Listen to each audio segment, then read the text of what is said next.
Sunday. Good evening, everyone. Welcome to another episode of True Story Live. Tonight's episode, For the Life of Me, Part 4, Gratitude versus Pain versus Disappointment, Passage of Time. Very excited about another Glenn write-up, and I hope everyone in the chat and listening to the playback is as well. And we'll get into that in just a minute. For those listening for the first time, I'd like to introduce the panel. My name is Jason. I'm the host of the broadcast. And with me, I have three amazing people that, for whatever reason, show up every Sunday at the same time and help me do this broadcast. And it's been 4 total years since I started this. 5 years if you consider that I started on Blog Talk for a while, then moved over to the tubes, as Nez says. And the current configuration of True Story Live, with Nez included, has been a little bit over a year. In April, she joined us, and so we're logging in the hours and the time. As everyone knows, it goes by so quickly, and I couldn't be happier to share this time with these three people. And since I mentioned Nez already, let's start with her. Nez, take a minute and say hello to the peoples, please. Thank you, Jason. Hello, everybody. Hello to everybody who's in the chat, who may be lurking, and certainly to everybody who catches that replay. If the spirit moves you to do so, please take a moment to share the stream out on your social media. We certainly appreciate getting as many people involved in watching as possible. Thank you so much. I will be sharing a few links, including the link from my stream on my channel from last night, where our own Starling Swallow was my guest, and we had fun with our art. So keep a lookout for that. I'll be sharing some links of some of my friends that come in here that I know are okay with that. If you want your link shared, please say something in the chat. If you do not wish your link to be shared, please let us know that as well, and we'll respect your wishes. Thank you so much. Well, I'm looking forward to getting hip deep, as I always say, into this awesome discussion. Thank you, Glenn. I know it's going to be a good one. All right. Thank you, Nez. I appreciate that. Yeah, it is going to be a good one. Since you mentioned Starling Swallow, I'll introduce my amazing wife, Jennifer. Take a few minutes to say hello to everyone, please. Always, and love visiting with the chat and hanging out with you guys on the panel.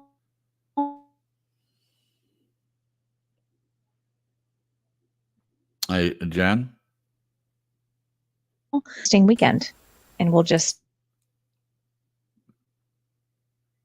You're cutting out. It might need to make that adjustment to the Wi-Fi or whatever it is that you do that makes it better.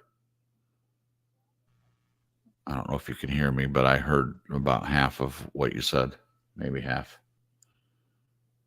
Oh, she dropped off. Okay, sorry everyone. She'll be back. We'll have her say hello again. Did anyone else hear everything that she said, or was it just me that didn't? It also cut out on me too. Cut out. Okay. Yeah. Okay. All right. We'll hear from Glenn, the writer of the write-up, our friend from Australia. Glenn, how are you doing today? And if you could say hello to the peoples, that'd be great. Yeah, hi. Doing fine. Sorry about the late write-up.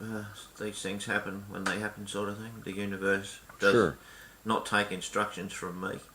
Right. Or from anyone, for that matter. No, absolutely. So I was just talking to Sandra about 5 minutes before the show, and I said, well, I discussed it superficially with her, and I said, what's the bottom line here? And we just took about 60 seconds, and it came down to, if you find safety in pain and the attention that gives you, you're going to stay in pain. Yeah. Simple. Yeah. So. Yeah, we've talked a little bit about that in previous discussions. The idea that if someone is continuing in what seems like from the outside a destructive pattern, they might be getting something out of it. Correct.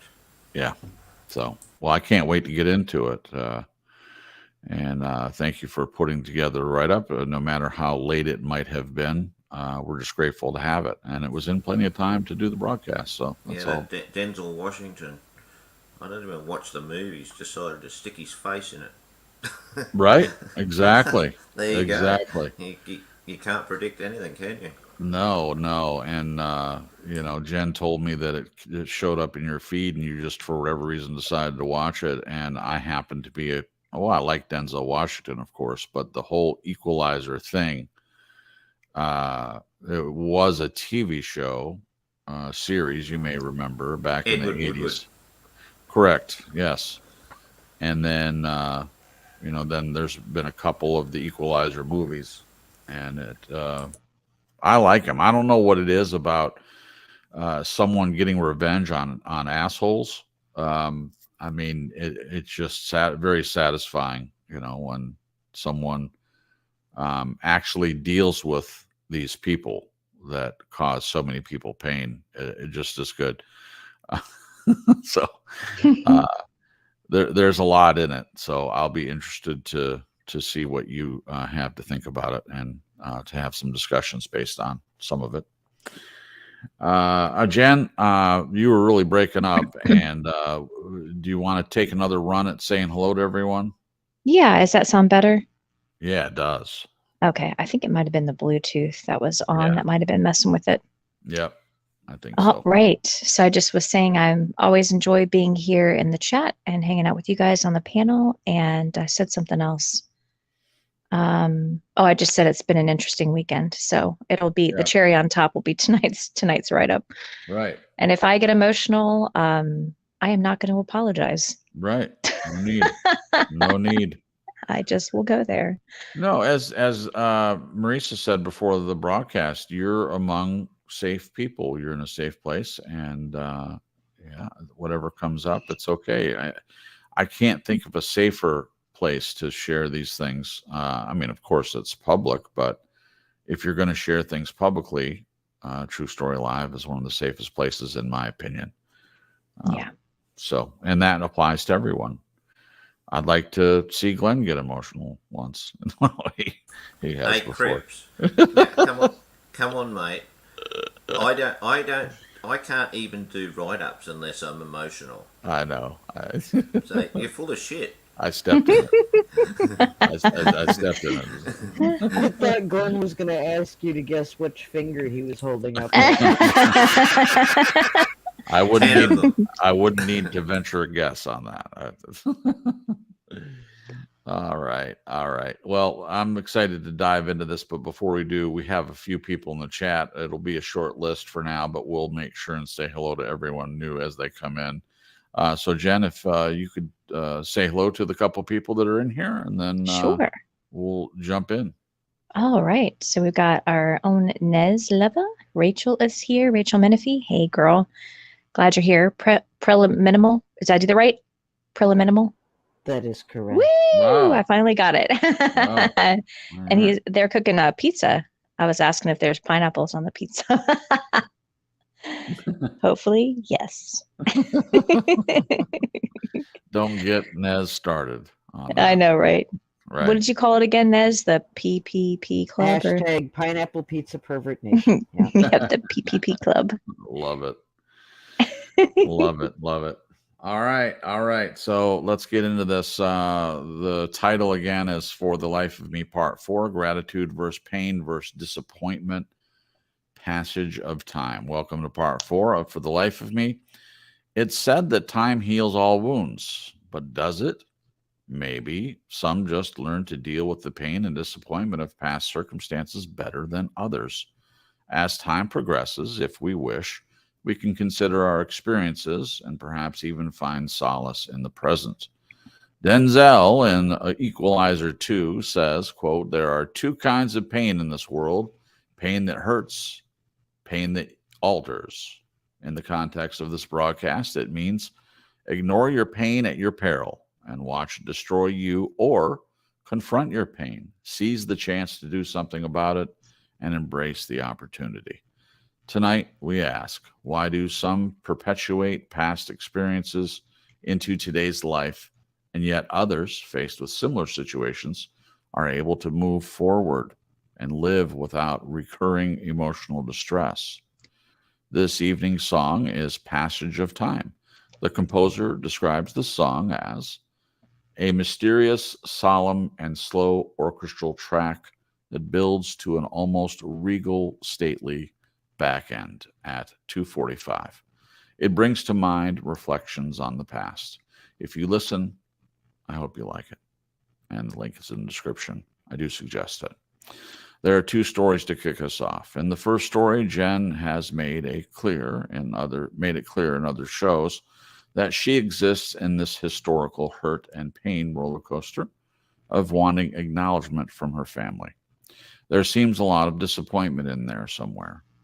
There's also a mixture of gratitude. She'll explain more in her own way. This morning, Jen wrote, "So it's not just me sitting in the feelings, but me trying to figure out where the deficit is in myself and how I can remedy it." Maybe this is the epiphany right here in plain sight. I hear Jen saying, quote, "I feel guilty for doing something wrong, and I don't even know what I have done," end quote. If I am correct, this sounds very much like the pain that hurts rather than the pain that alters. If so, she alone has the power to change. As always, there are many general questions. Do we really need answers and an understanding of what has gone before? What part do guilt and judgment play in keeping us stuck in the past? Is it a lack of acceptance that holds us back from moving on? I believe Sandra has a good point. She says, quote, "Look deep and find what you are getting out of all the past stuff. And then you'll be able to let it go in the present. And yes, even if you carry it with you, it won't destroy you," end quote. What do you think? I say hurt and disappointment are natural consequences of living. The person who has never felt pain of any kind has not lived. I find it amazing how retrospect and reflection can soften an attitude and highlight things that were not seen at the time. The second story is about Crip's mother. It's no secret that gratitude, pain, and disappointment are all part of my experience with her. It's a bit like Jen's story in some ways, just different circumstances. Yes, I have the guilt that I could have acted better. When people declare their innermost and intimate thoughts, how many times do they consider the profound effect it might have on another person? I find myself asking the same questions that I asked Jen. I just added this one. Can gratitude coexist with pain, hurt, and disappointment? If yes, how? To take us to a close, here's something I thought long before sharing. It shows me that life is profound and there's a wonder on every corner. Sometimes we don't get what we desire in the moment, but we end up with so much more. In an almost paradoxical way, part of my gratitude towards Crips's mom came through God, in quotes. How could anyone read these words below and not feel the power of them? Quote, "I always had the strong sense that the issue of your belief in God would be settled without any of the traditional attempts to convert that we Christians are so used to.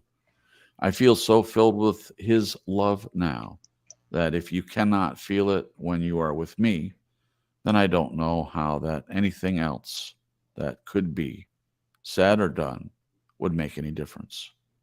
I'm trusting, as with all other parts of our miraculous and amazing story, I am not the author," end quote. This so feels like the pain that alters. I give thanks for that. Another quote. "God sent you to me because he knew that I needed something that I had never had before, and I needed it as soon as possible. I will never understand why I have been so fortunate, and I will spend the rest of my life being grateful to you for being willing to give so much to me," end quote. Difficult to pick a quote to finish, so I went simple. Quote, "The world is changed by your example, not your opinion." And that's our friend, Paulo Coelho. Ooh, okay. some emotionally charged stuff. I could feel the emotions coming up, particularly reading quotes from my mother and knowing a little bit about the relationship that she had with Glenn, and wishing in some ways, of course, that things had worked out differently. But also there's a part of me that understands that things usually work out the way they're supposed to. That doesn't mean we don't think of what could have been. And I have often, especially since having a closer friendship with Glenn after my mom's death, I have often thought about that and wondered how things would have turned out. Sometimes it takes just little small different decisions to change things, and sometimes it's bigger ones, but either way it can really alter the outcome.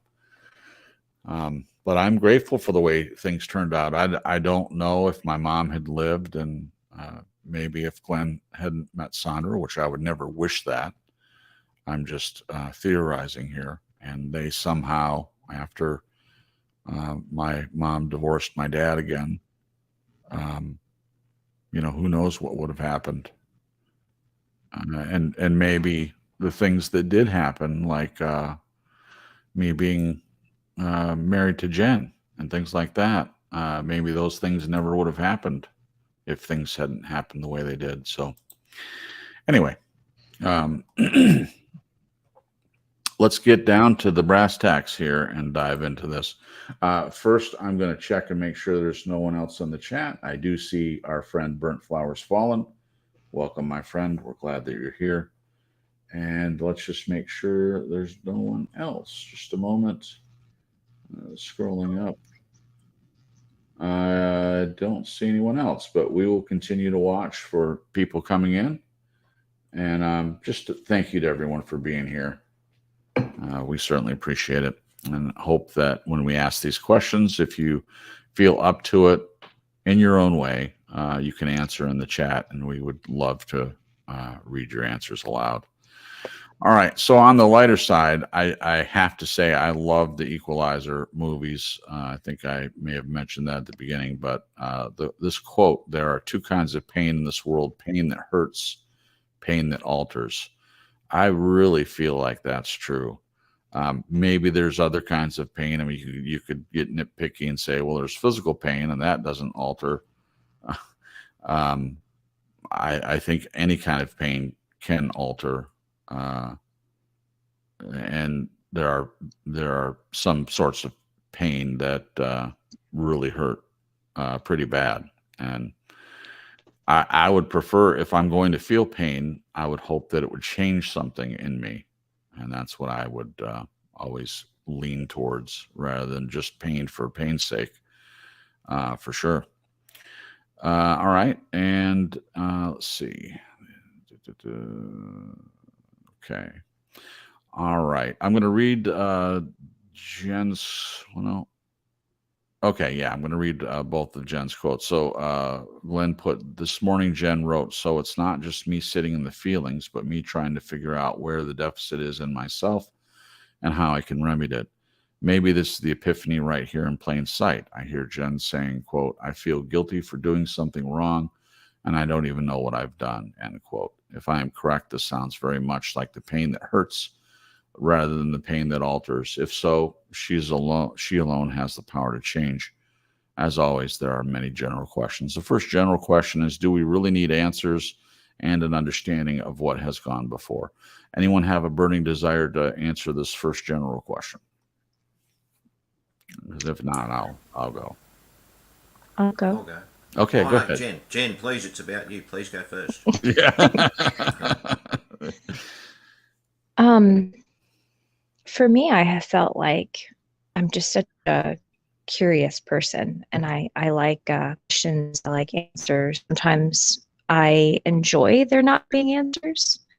When it comes to personal, like internal pain, I'm like a dog with a bone. I feel like I have to have the answer in order to move forward. Yeah. I just watched a video recently and it was talking about how a lot of times people think processing their emotions is like naming it, finding out what it is, Yeah. and then logically understanding it. But the woman was talking about how you have to process it emotionally as well. Because a lot of times people just think on it and they feel I'm still feeling all these emotions. Like, Yeah. why didn't it go away? I processed it, Right. An understanding of what has gone before. I know that's helped me before, having an Mhm. understanding, but I think in some cases my understanding has been off. And I think because I have felt my whole life up until a few years ago that something was wrong with me, and I was grasping onto that as what the understanding was, but then I was grappling with what exactly was wrong with me. Like I Yeah. felt like it was me, so then I was scrambling around trying to find out, well, what exactly is wrong with me? And then that just plays into a bunch of lies, things that I believed about myself that weren't true. Right. But I do recognize that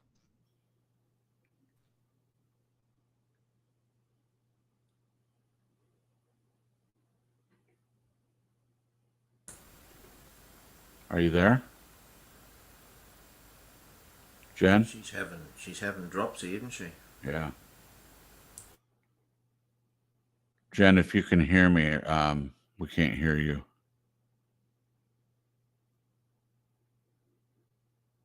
This is really unfortunate. It's just getting good. Are you there? Did that work? No. Nope. Oh, well, I can hear you now. Did you change something? I took off the Wi-Fi. Yeah, I can hear you. You're clear right Okay. now. I wonder if it's the Bose that's fighting with the phone because it's on. I might have to get up and turn it off. What did you hear last? You had answered the first part, and then you were starting to answer the second, understanding of what has gone before, and you said that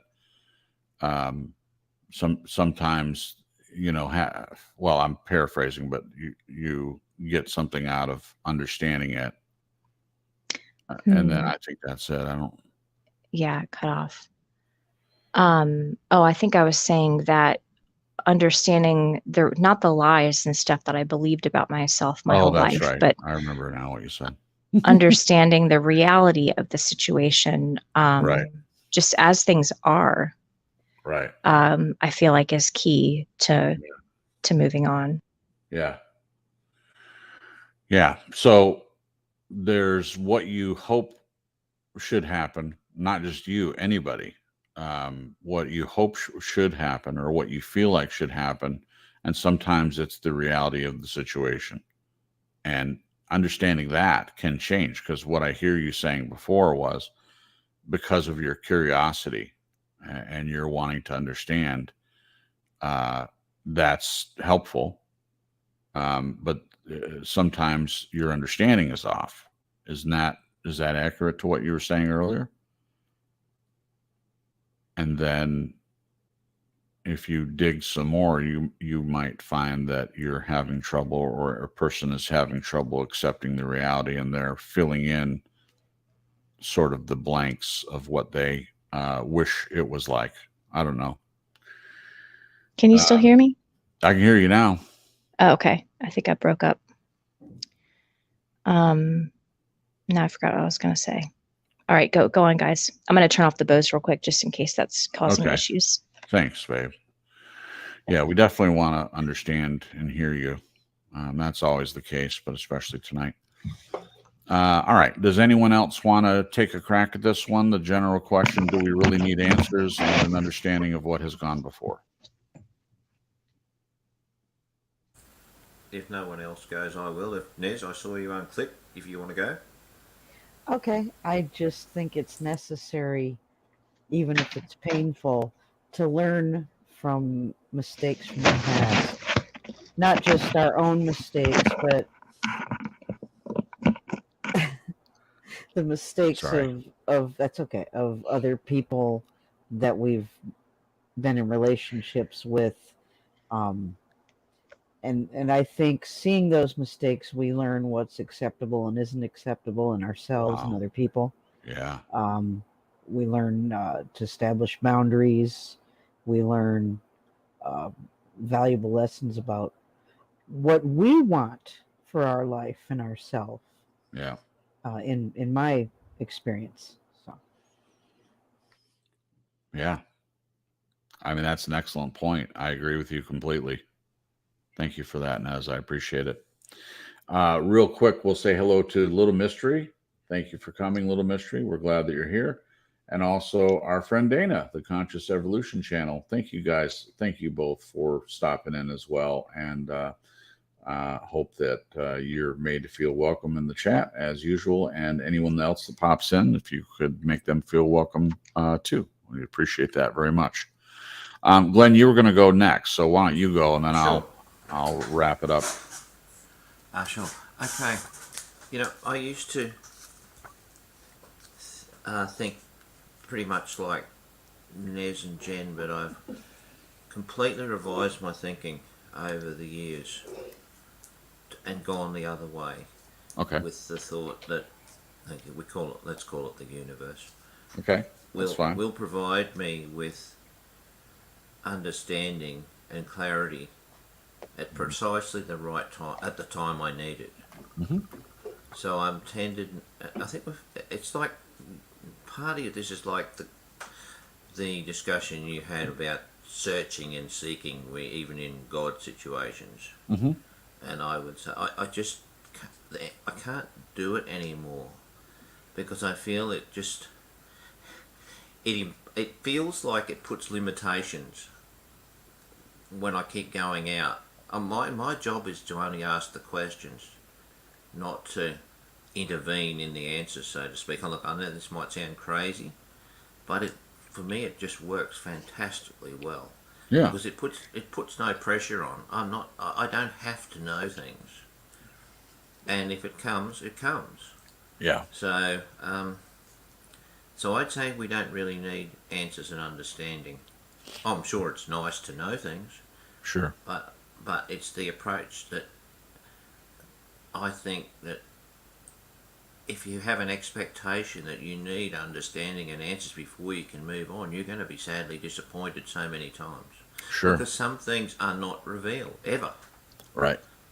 So, I mean, you're not wrong about that part, especially. Yeah, and we've talked about this. You even mentioned the seeking thing, and yeah, I have difficulty understanding that point of view more in the past than now. I've thought a lot about it. We've talked about it more than once.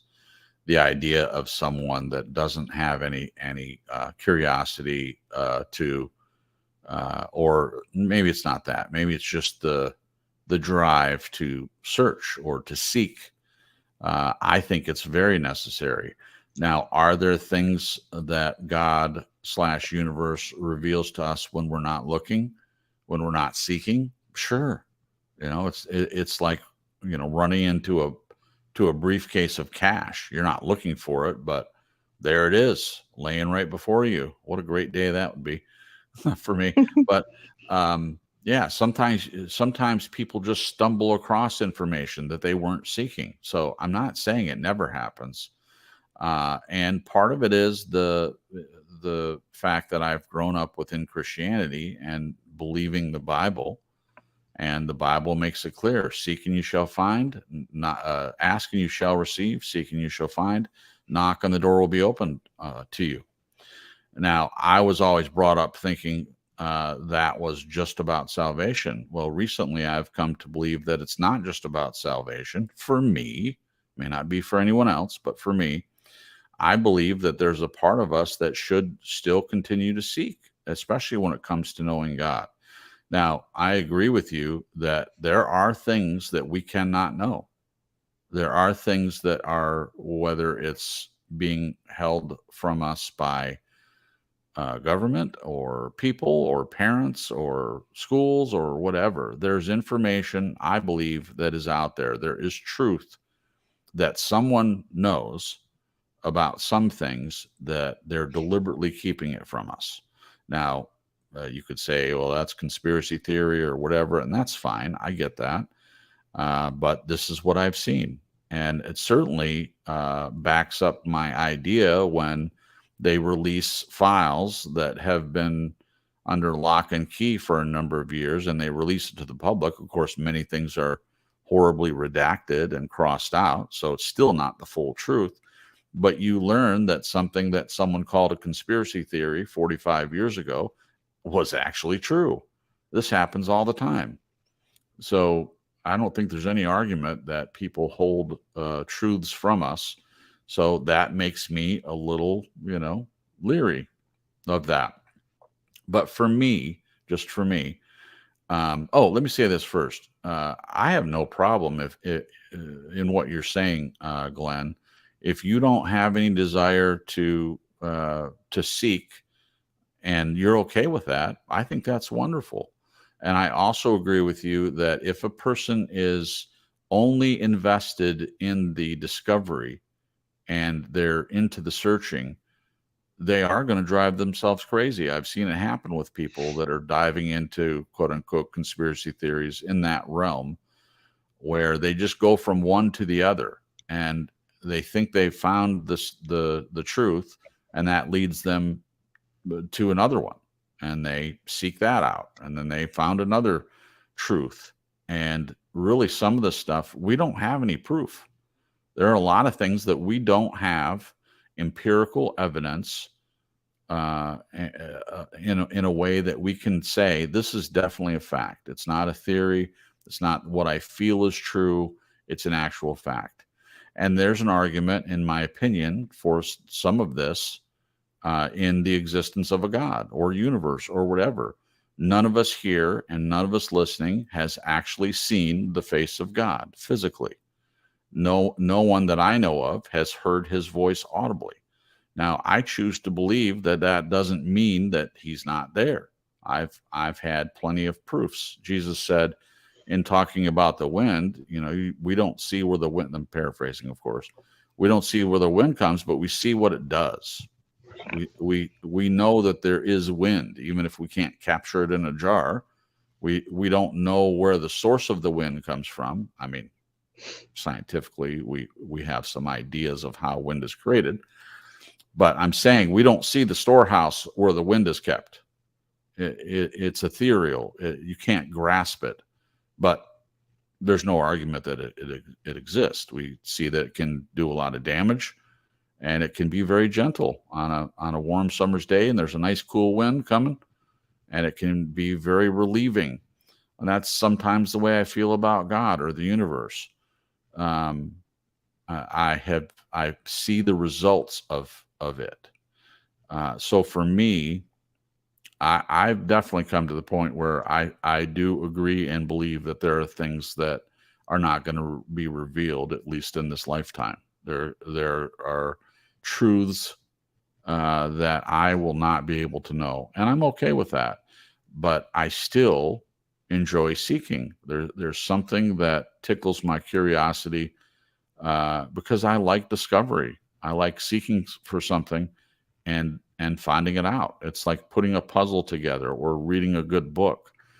The difference is, in a book, usually you hope if it's a well-written book, if there's a mystery to be solved by the end of the book, you'll know the answer. So a little bit different than real life. But in terms of what we're talking about tonight, I do believe that there is something to be said about getting answers, to having an understanding of what has gone before.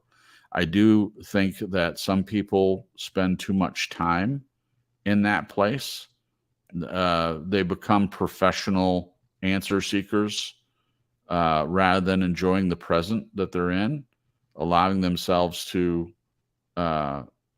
enjoy whatever their circumstances are in whatever way they can. Even if they're going through a tough time, there are still always, in my opinion, there are still always good things that can happen to a person. And if you're just focused on getting answers, then it can drive a person crazy. But I do feel like there's a value, personally, I feel there's a value to seeking out, getting answers to what can be answered. And the rest you can leave it there.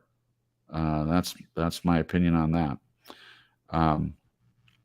Does anyone want to follow up on anything I've said, or do you want me to move forward, or anything to add? I was just wondering if Jen could continue, or Yeah. and also could she respond? Did she think I got it wrong about the comment? What I heard in my head am I off track or what? No, I think you're spot on. So you said I feel guilty for doing something wrong, and I don't even know what I've done. I think there's many times I feel like that, and many times I sort of guess, like at what's happening. Right. And the logical person in me is like, why don't you just ask? I don't feel safe to ask. I think the message that I got growing up and even into adulthood with my family, it just seems like I've gotten this message that emotions aren't okay, crying is not okay, talking about deep stuff is not okay, asking questions is not okay. There's just like this whole long list. And it mainly, especially from childhood, came from observing. I just got all these messages from observing the family and observing my dad and observing my mom and how they interacted and what they did and didn't do around us, the things that I didn't see. Right. And so it has trickled down into adulthood. And even the thought of sitting down and or even having a phone conversation with people in my family, it terrifies me. Yeah. I break out in cold sweats and my heart races and I don't feel safe. And that sucks and that's where a lot of the grief comes from, because I want to know my family on a deep level. And I feel like I'm at arm's length. Yeah. Like they all just kind of keep me at arm's length. Yeah. And it's hurtful. And there have been times that I have felt like it's me. There's something wrong with me. There's something that they don't like. And part of me thinks that they're all doing what I used to do and just stuffing feelings and sweeping things under the rug and not talking about stuff. Yeah. And maybe they feel safer there. And I can respect that, but it's just hard for me to wrap my mind around, and it's hurtful, especially when I desire to be close to them. And, there's been little trickles of, I don't know if it would be called truth, but over the years, my parents have shared something here and a little bit there about what they went through growing up as children. Yeah. And it's horrifying. It's heartbreaking. And so I can empathize with people that don't want to visit the past. They want to act like it's not there or it didn't happen. Because it is very painful to go back and try to untangle all that stuff. Sure. It's just very difficult for me to do surfacey stuff, conversation. And there's also this underlying feeling of performance based. Like there's been many times that family has called and it's like I automatically put on this mask of being happy and everything's good. And sometimes it has been, you know what I mean? Yeah. But there's been other times that I've felt like I have to perform, like everything's okay, so that I'm not a bother to them, that I don't put any weight on them. Right. That I don't get too sensitive or too real because I might upset them, or it's a whole plethora of stuff. Yeah. So it's I kind of went off script there. Sorry. No, I don't feel like you did, Jen. So it's kind of like deciphering. Like Jason and I had a really, really good talk during devotions this morning. And I think all of these things I've been feeling based on who I am and how different it is from the rest of my family, I have felt like there is something wrong with me. And I'm having to recognize that there is nothing wrong with me. And that it's just who I am, and that it just might not be right for my family where they are right now. Where they're coming from. It's just not something they can handle. And, I was telling Jason, it reminds me of what I've run up against in churches. We've talked about this in a couple broadcasts where I've tried opening up to people in church to try to start a repertoire and a friendship. And kind of grease the wheels of sharing and being vulnerable with one another, because that's what I thought church was about. Yeah. And it was like walls went up and Yeah. people looked at me like I was crazy. It's that same kind of feeling, and it's rejection. It's very painful. Because when I think vulnerability and opening up to people, it's almost like a gift you're offering somebody. Oh. This very precious gift. And then when someone puts up their walls or slams the door in your face, hypothetically, Yeah. or symbolically, it's just painful. And I think to a degree, it's normal for someone to think, well, gosh, something's really messed up with me. Right. To the reason people don't want to get close to me. So that's all I'll say at the moment right now.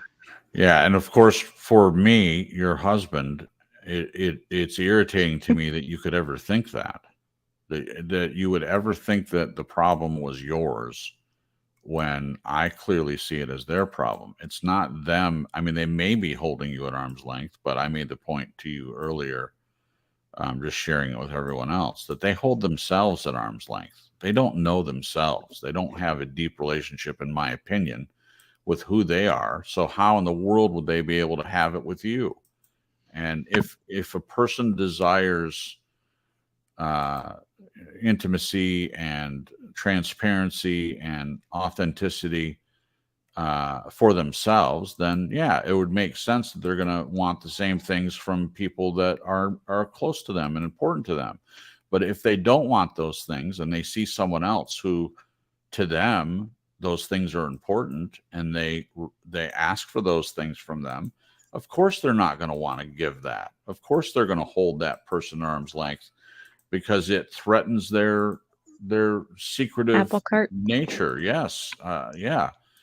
And to use the biblical term, Jesus made it very clear that people that walk in darkness, they're afraid of the light because it exposes their deeds.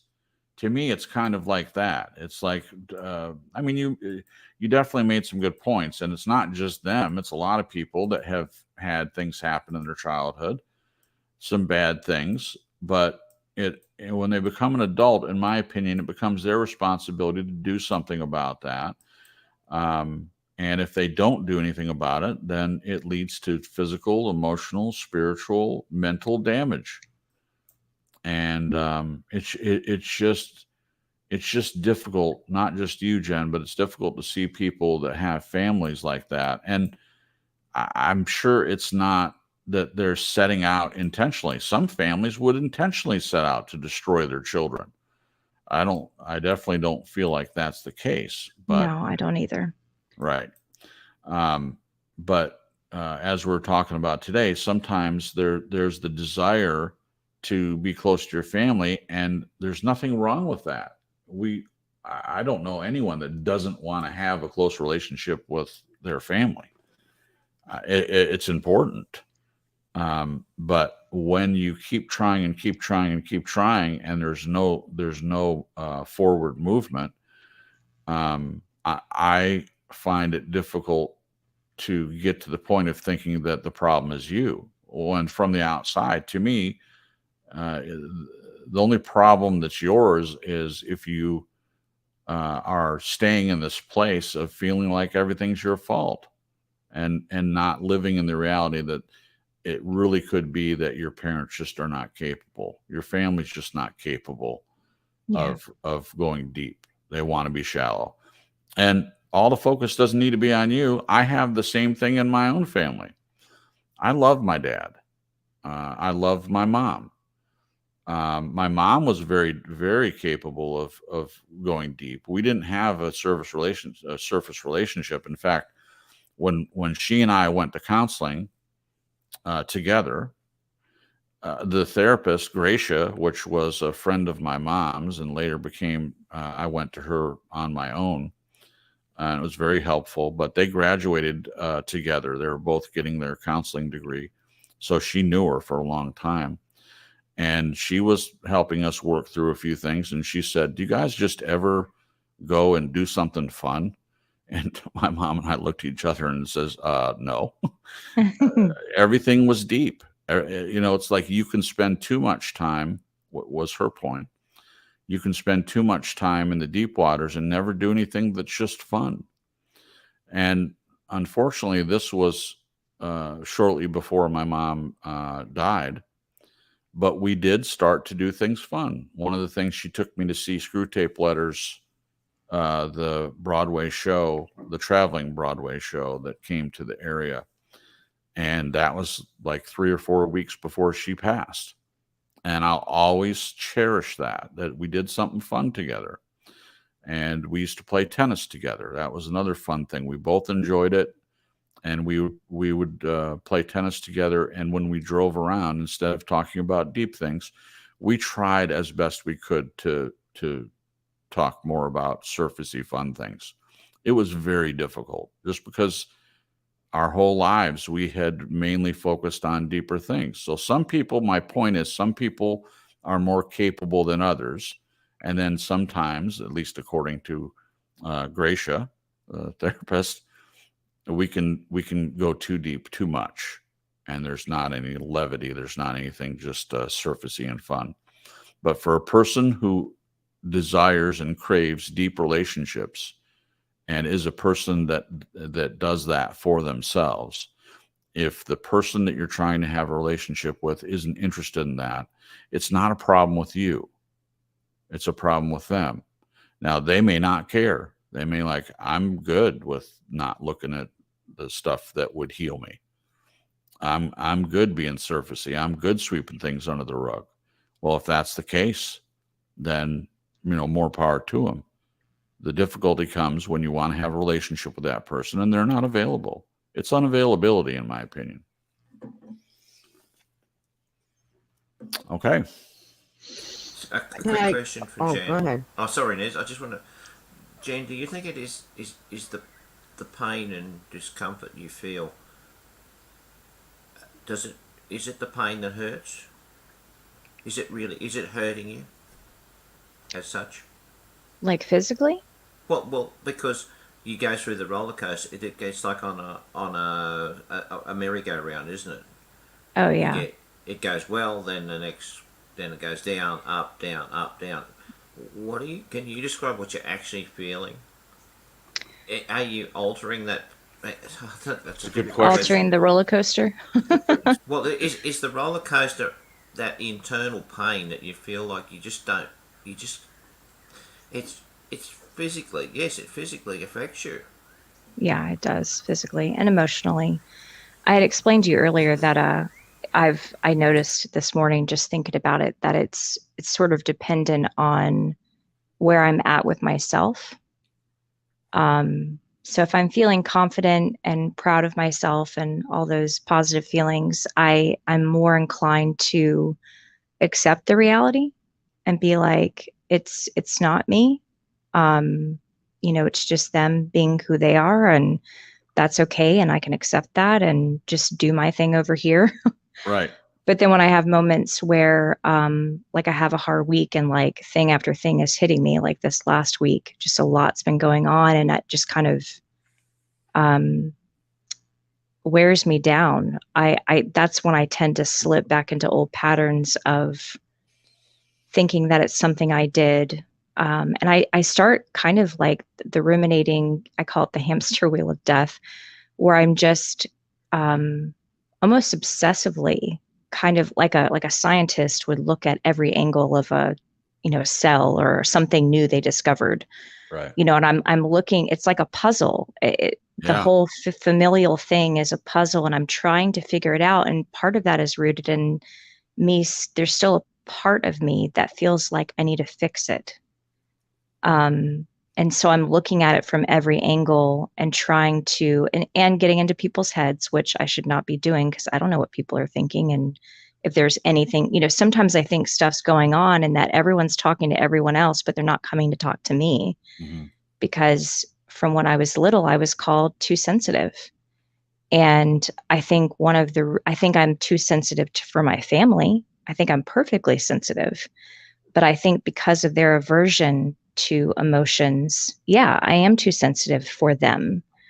But because I had heard that so many times, it sort of pigeonholes me to where I can't be direct with them like I'd like to be, because I'm afraid it's going to jeopardize the relationship, or they're not going to talk to me even more, or they're even more going to not come to me if I've done something to upset them. And so it just kind of spirals, because I'm trying to figure it out. I'm trying to fix it, but it's not my job to fix it. And that's the hard thing that I'm coming to terms with. It's Yeah. just that was my role in the family as a kid. I felt like it was my responsibility to fix it, to Right. pacify the emotional atmosphere in the house and with the family. And a lot of times when my dad got angry, I thought it was my fault because he'd get angry at stuff I did or didn't do.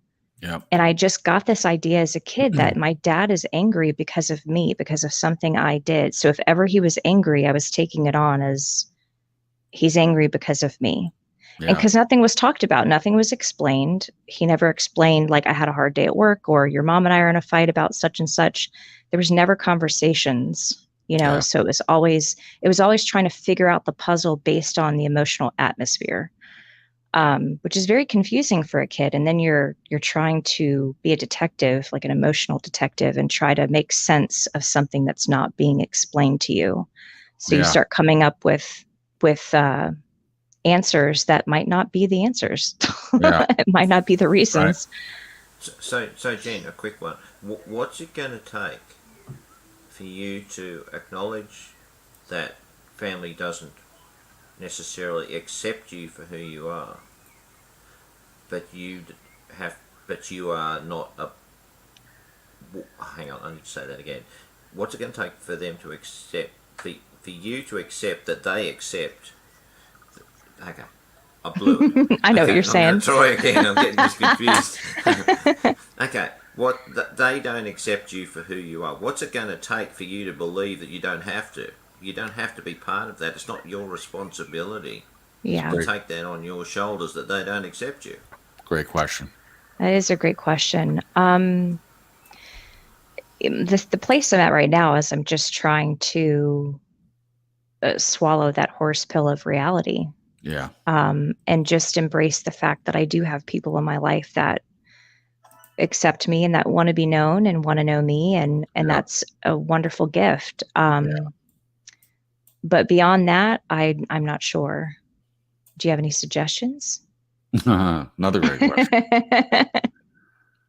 Yeah. How does a person separate if they, just real quick, if they are on a Ferris wheel that goes in a circle and it never stops and they want to get off, but they can't,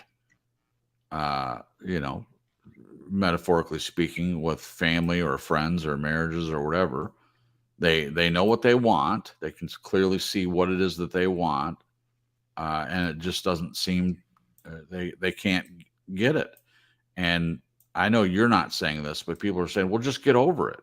Well, that's one of the stupidest things I've ever heard. Just get over it. I mean, if there was something laid out to help a person know how to get over it, then yeah, let's talk about that. But just saying get over it, I mean, I've heard that before too. You get injured as a kid, you're crying, and a parent says, "Oh, come on, just brush yourself off and just get over it. It's not that bad." I mean, that's both gaslighting and invalidating. And then the child grows up learning how to do that for themselves and ignoring real pain, real things that happen to them, and they don't deal with it. Anyway, go ahead, Glenn. I agree with what you just said. That's a disgusting thing to say to somebody. So, get over it. No, I don't think so. Well, Or you're too sensitive. Oh well, that's horror. That's horrific. Yeah. I mean, what I does would agree. that put into your head? We don't accept you. That's the message. We don't accept you for who you are. You're too sensitive. Right. I mean, that's heavy imagery. Yeah. It's what Denzel's saying. How do you modify the pain from hurting you to being able to alter it so that it doesn't hurt you? in that way. Yeah. That's the real deal. Yeah. That's what I'm here for. I got the And popcorn. it's got to come. Give it to me, guys. It's got to come from you, and it's got to be a Yeah. change, surely, in some kind of approach or attitude. You've got to look for different ways of seeing it, Yeah, I would agree. so that you take the responsibility off your shoulders because you're not responsible for it. No. So that's just a I want to hear what Nez aside. had to say. Yeah, sure. I'll shut up. No. You're at an emotional impasse. They with you, you with them. Yeah.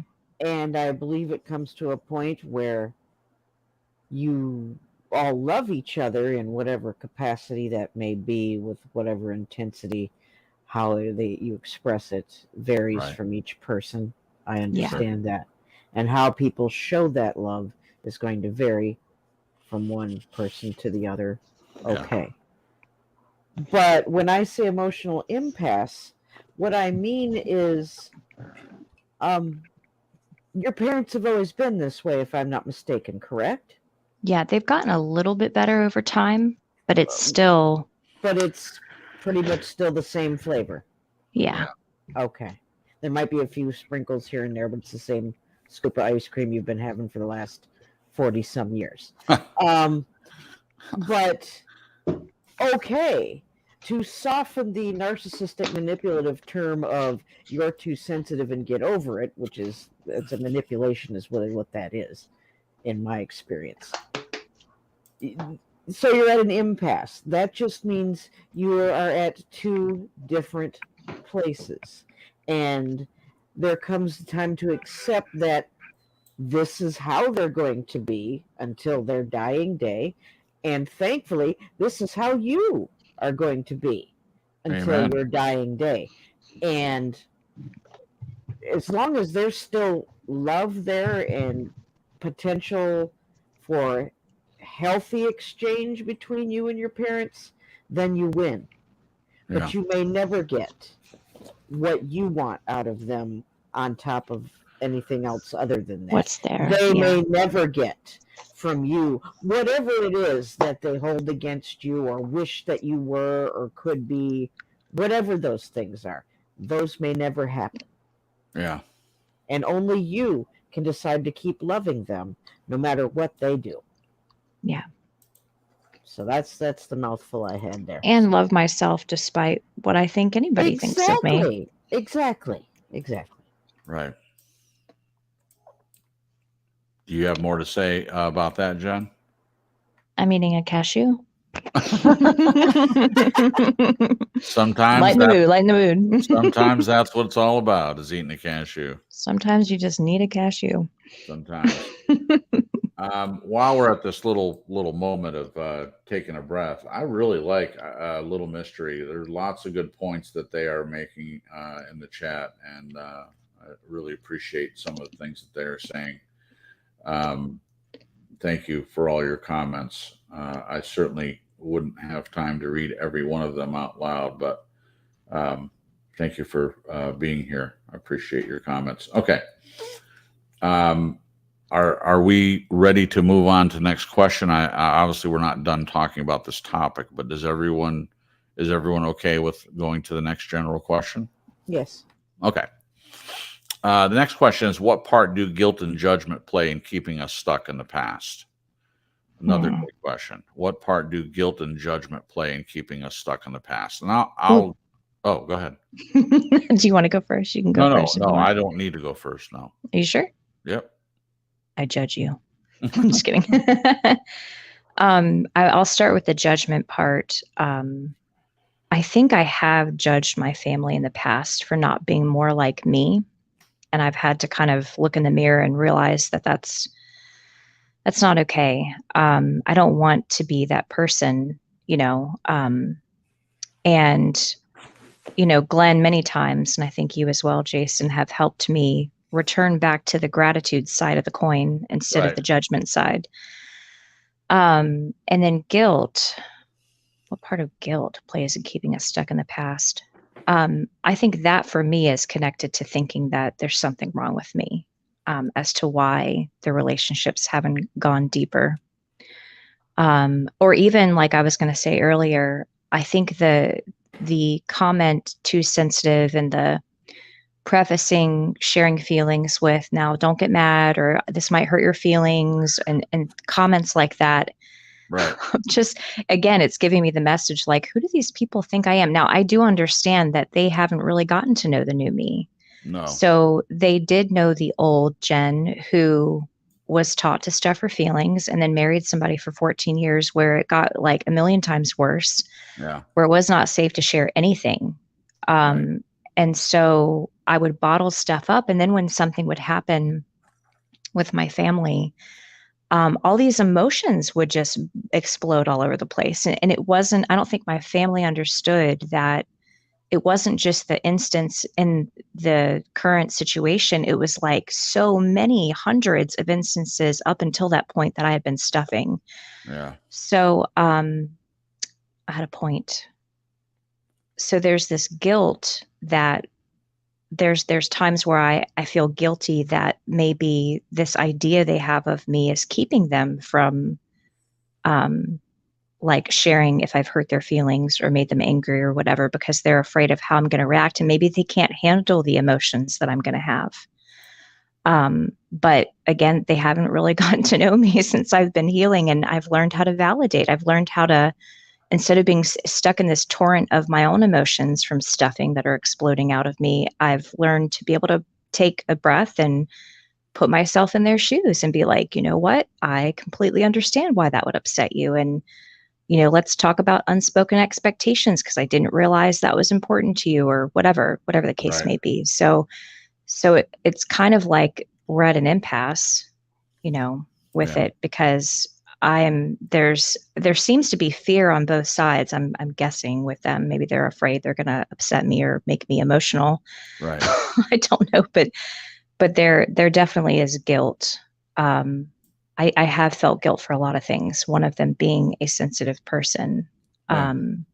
Even sometimes I feel guilt for even wanting to be close to them. I feel in their presence, I feel like it's weird and it's this no place to go.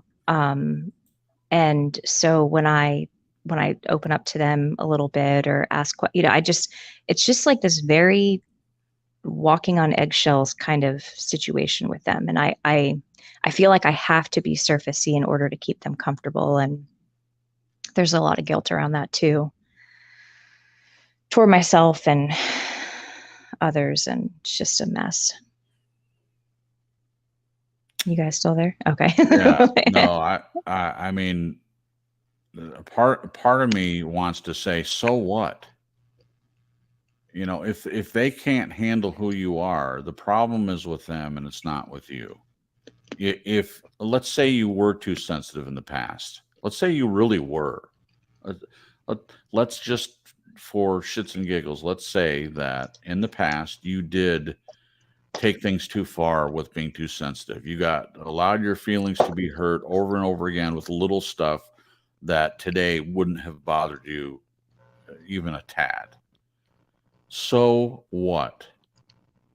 You are a person worth knowing, and I know you know that. Somewhere deep down inside, you know that there are people that congregate to you because you have an amazing light. If they don't want the light, then leave them in the darkness. It is not your responsibility to drag them kicking and screaming into the light if they want to stay in the place that they're in. Yeah. And I hate to sound like this, but my gosh, you are not too sensitive. You are just the right amount of sensitive, at least to me. I would agree. This has come up several times. I mean, I get it. I get it. It's hard to change things that you have been thinking about yourself for a long time. It's incredibly difficult. I have gone through that myself. But I hear what Glenn is saying. I really, really do. You know, he's looking from the outside from Australia, and you know, you very much are a transparent person. You share. And he's saying, not just get over it, but he's saying, you know, you have the power to let this go. Yeah. Correct me if I'm wrong, Glenn. Is that? And I mean, it's it's making it simplistic. But is that what you're saying? Well, that is it 100%. Only you have the power, Jen. Yeah. No one can do it for you. No matter what any of us says, it's all water off a duck's back when it comes to the reality that you are the one that's in the frame. Yeah. And I'm getting that more. And I think, gosh, there's just so much behind this. But when I'm leaving it up to other people, Yeah. that's part of the roller coaster, because sometimes family stuff is fine. And then other times I'm like, something's going on and nobody's talking to me. And so when people don't want to talk to you and then you don't feel like it's safe to talk to them, it just ends up being this stalemate. And you're like, Yeah. like, what does a person do? Right. Holy crap. Now, what I'd like to be able to do, and I've been working on this whole concept of when you think someone's mad at you or that you've done something, and just embracing the fact that they're the ones that possibly have upset feelings, and it's their responsibility to come to me and share. Now, for whatever reason, they choose not to, or they don't. But the old me, and for a good part of my life, like 90% of my life so far, I have been the type of person to, if I felt any disruption in the family atmosphere, I would go to people and ask them, are you mad at me? Like, did I do something? Yeah. Right. And sometimes it was no, and sometimes it was yes. But I see now that too is also enabling and stealing, as my dad would say, stealing their victory. Because it's like, if you're a person that's mad at someone in the family, and that the person you're mad at is always coming to you to check to see if you're mad or upset, it gives you no reason to stick your neck out there and do the work and approach the person that's upset you. So then finding the balance of being okay. And that's the thing I keep running into recently, is like learning how to be okay in the uncomfortable. Yeah. Especially when other people are uncomfortable, because I just was programmed and just learned to be the peacemaker and be the person that makes everything all better. So it's hard for me to withhold that knee-jerk reaction and to be like, okay, I'm not mad at anybody. I feel like somebody is mad at me. I'm getting some vibes, but it's not my responsibility to chase that person down, twist their arm, and make them talk to me. No. That's their job. Exactly. But sitting in the uncomfortable part is hard for me, because I have that part of me that's shrinking down to nothing, hopefully, that wants to peacemake. Yeah. Or even double check to make sure nothing's wrong and going on. Sometimes it's my curiosity, and I'm like, okay, I feel a disturbance in the force. Let me go do my detective work and see where it's coming from and see why it's there and try to fix it. Yeah. Well, I just can't do that anymore. It's exhausting. Well, exactly. And the craziness comes because these people don't share what's going wrong. So what else? Oh, they'll share. They just won't share with the person they're upset with. Well, that's what I'm saying. Okay. So for the listeners, let me just, for a moment, humor me. And from my perspective, this is not my family. I mean, my family by marriage, but they're not my family. So when I came into the family, I'm going to make this as brief as possible. When I came into the family, I understood that there would be some difficulty because Jen was leaving one marriage and getting into a relationship quickly. And I even brought it up long before anyone brought it up. I was very aware of how this might look. So I was prepared for them to have some concerns. I was ready for that. And there were concerns from Jen's mom, and she asked me a lot of questions, interrogated me and whatnot, and I handled it well. I will give her props for doing that. I mean, I didn't like the way it was delivered, but no, I told her, I appreciate directness, even if it's uncomfortable. I appreciate that. That's better to me than what some of the other family members did. They just kept their mouths shut, but I can feel this resentment in them. Okay. Yeah. So there were certain members of the family that I could feel this resentment. Some people made it, Gail, your mom, made it open, which I appreciated. but other people just pretend like everything was fine. And then over time, you could see that there were people that were avoiding me. There were people that wouldn't really talk to me. I mean, it just very surfacey level stuff, which I'm fine with. Like, that's not what I desire, but they're not my family. And if they think that I'm going to wrap myself up in knots over them not talking to me, they have another thing coming. I have my own family that I've already been in these fights about, and they're way better at it than they are.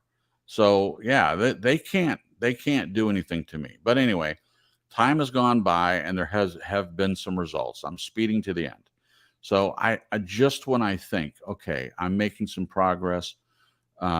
Even one of Jen's brothers, who he would talk to me, but there wasn't anything deep. Then we went on this trip in May for the graduations of the oldest brother's kids. We went to Virginia, and I thought it was wonderful. They rented a house, and it was in the country, and there were goats and all these little animals, and it was beautiful. I really enjoyed myself there. And even the brother that wasn't talking to me, he opened up, and we had some great conversations. It wasn't too deep, but it was really meaningful to me. So that day I thought, finally, I'm finally at a place where enough years have gone by. They see that Jen is doing well. Surely they know that I am treating her well, and we can just move on from this. Well, then the wife of one of the brothers decides the whole weekend to ignore me. I mean, there was a couple little back and forth conversations, but I could tell by the look on her face that something was bothering her. Well, instead of coming to me, she went to Jen and said, Jen, if you want to take over this part, if you don't mind telling people what she said to you. Yeah, she told me she still has questions and concerns about Jason. Yep. And she said, we love you, but I still have concerns and questions about Jason. Right. I don't know how I did this, but I was able to tell her, you know what, Mom had questions and concerns too in the beginning, and Jason doesn't like to play games, and he likes people to be direct. Right. And Mom was direct with him, and even though it was uncomfortable, he really appreciated it. And that was the end of the conversation. I'd had a couple of drinks. Right. I was trying to make a point. There's a few things I wish I had rather said. Not in a mean way or anything, but no. I think I made my point, and that was the end of the conversation. But in my mind, I'm thinking, you can have questions and concerns about someone. Like, we're already married, so I don't know why this is coming up now. Like, right. What? Why now? But she didn't have to be rude. No. You can have questions and concerns about someone that's new to the family, but not be rude and act like the person doesn't exist. Yeah. And I didn't appreciate that. And it's funny because I have this delayed reaction where it wasn't until after the weekend that it dawned on me how disrespectful that was, not just to you, but to me. Right. So that was fun. Yeah. So then that was good. Thank you, Jen, for sharing that part, because I wasn't there for that. Because of course the person didn't come to me and share their questions and concerns with me personally. They went to someone else. And this is what people do. People who are not authentic and healthy, they don't go directly to the source and let them know what's going on. They go and tell the wife, the sister-in-law, instead of coming to me. I would have loved it if this person came to me and said, hey, I got some concerns. And I said, well, let's sit down and talk about it. I don't have any problem with someone having concerns about me. And the thing is, though, I didn't get all tied up in knots, because I have no power over what she thinks. If she doesn't want to share her opinions and thoughts and concerns with me, then that's her thing to deal with. It's not mine. I've got my own stuff to deal with, real life things. I don't have time to worry about what someone's thinking if they're unwilling to share it. Oh, but I do. Well, you do, but it's not my family. It's your family. So I get it. To a certain extent, I get why it would bother you. But my overall point is, these are the kind of people that we're dealing with. The people that have thoughts and concerns and they're not willing to get it out in the open, sit down at the table and discuss it like adults. So, of course, this is what Jen has grown up with her whole life, is people sweeping things under the rug and not discussing it.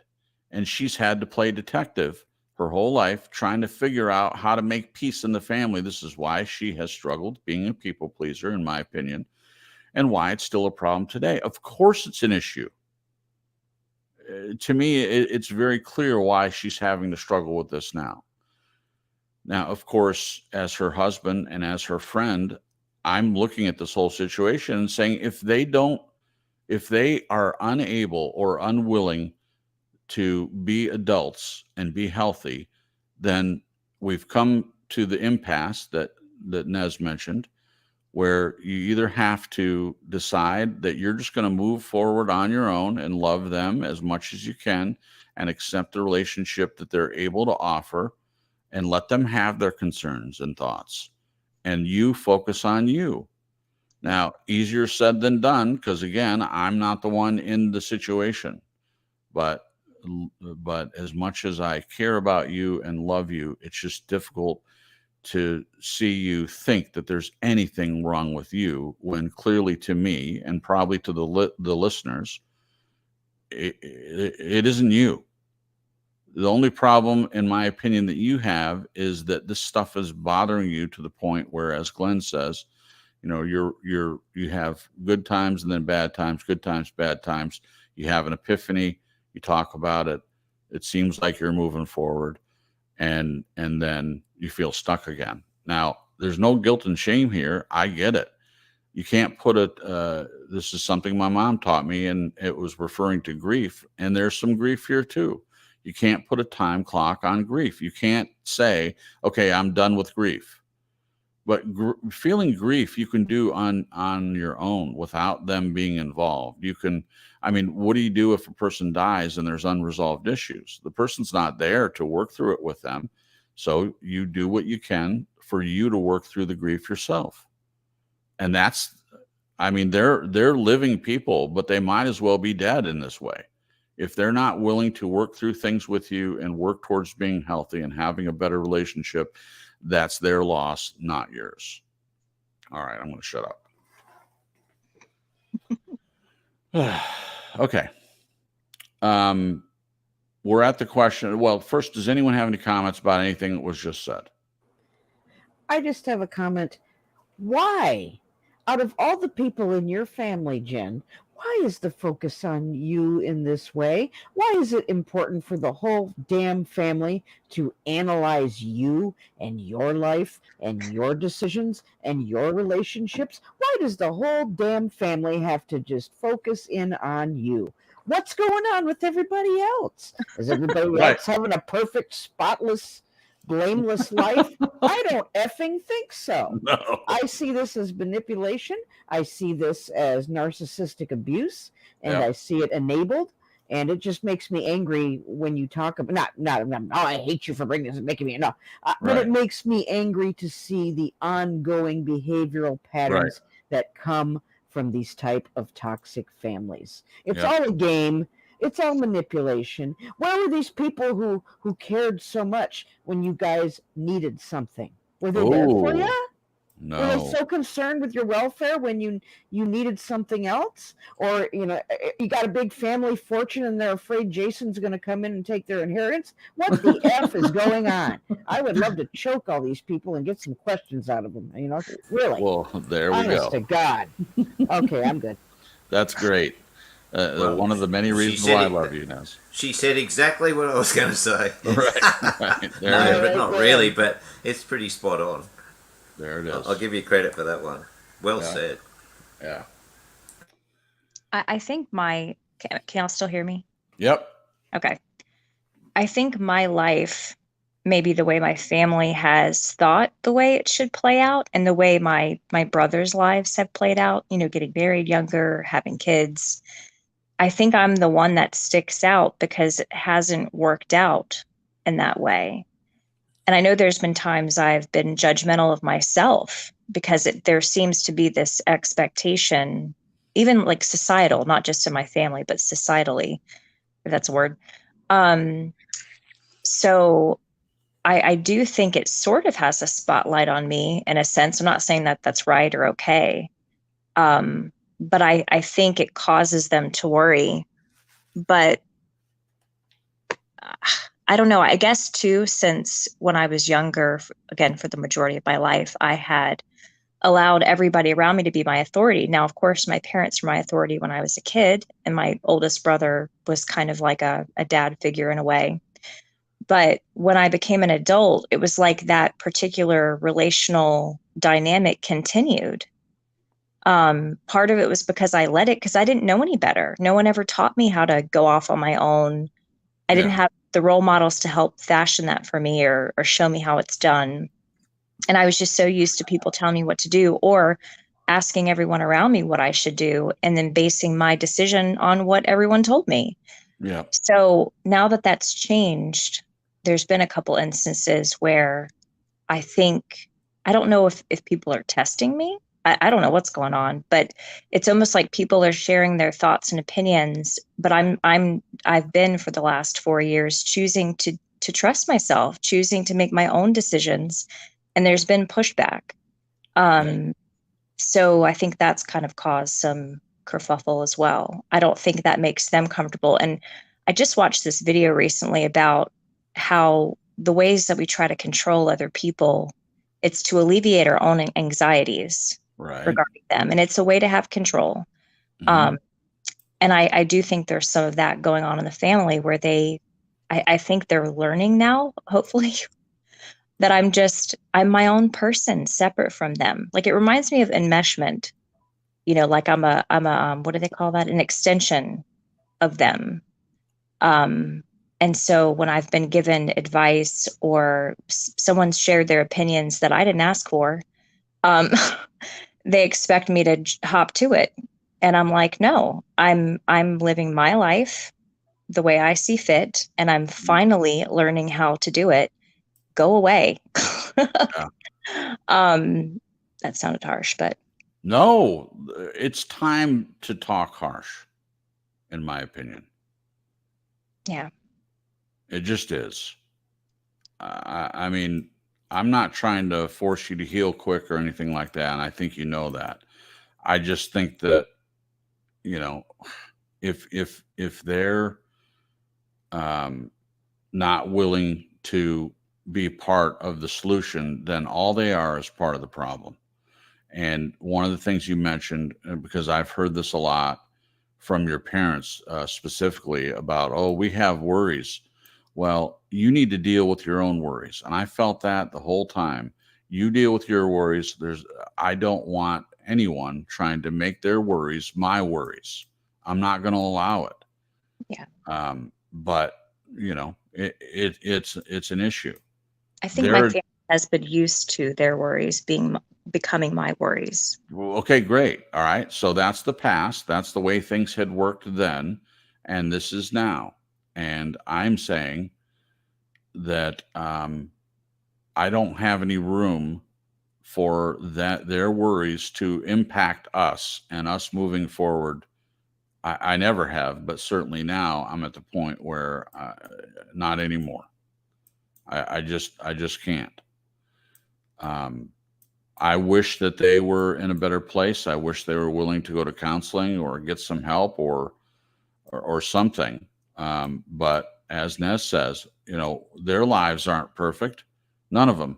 I mean, they might have a nicer house and nicer cars and all of that. But as I said earlier today, that doesn't keep them warm at night. Obviously, they have issues with who they are, and their focus is on material things rather than emotional, mental, spiritual things. And that just isn't who you are.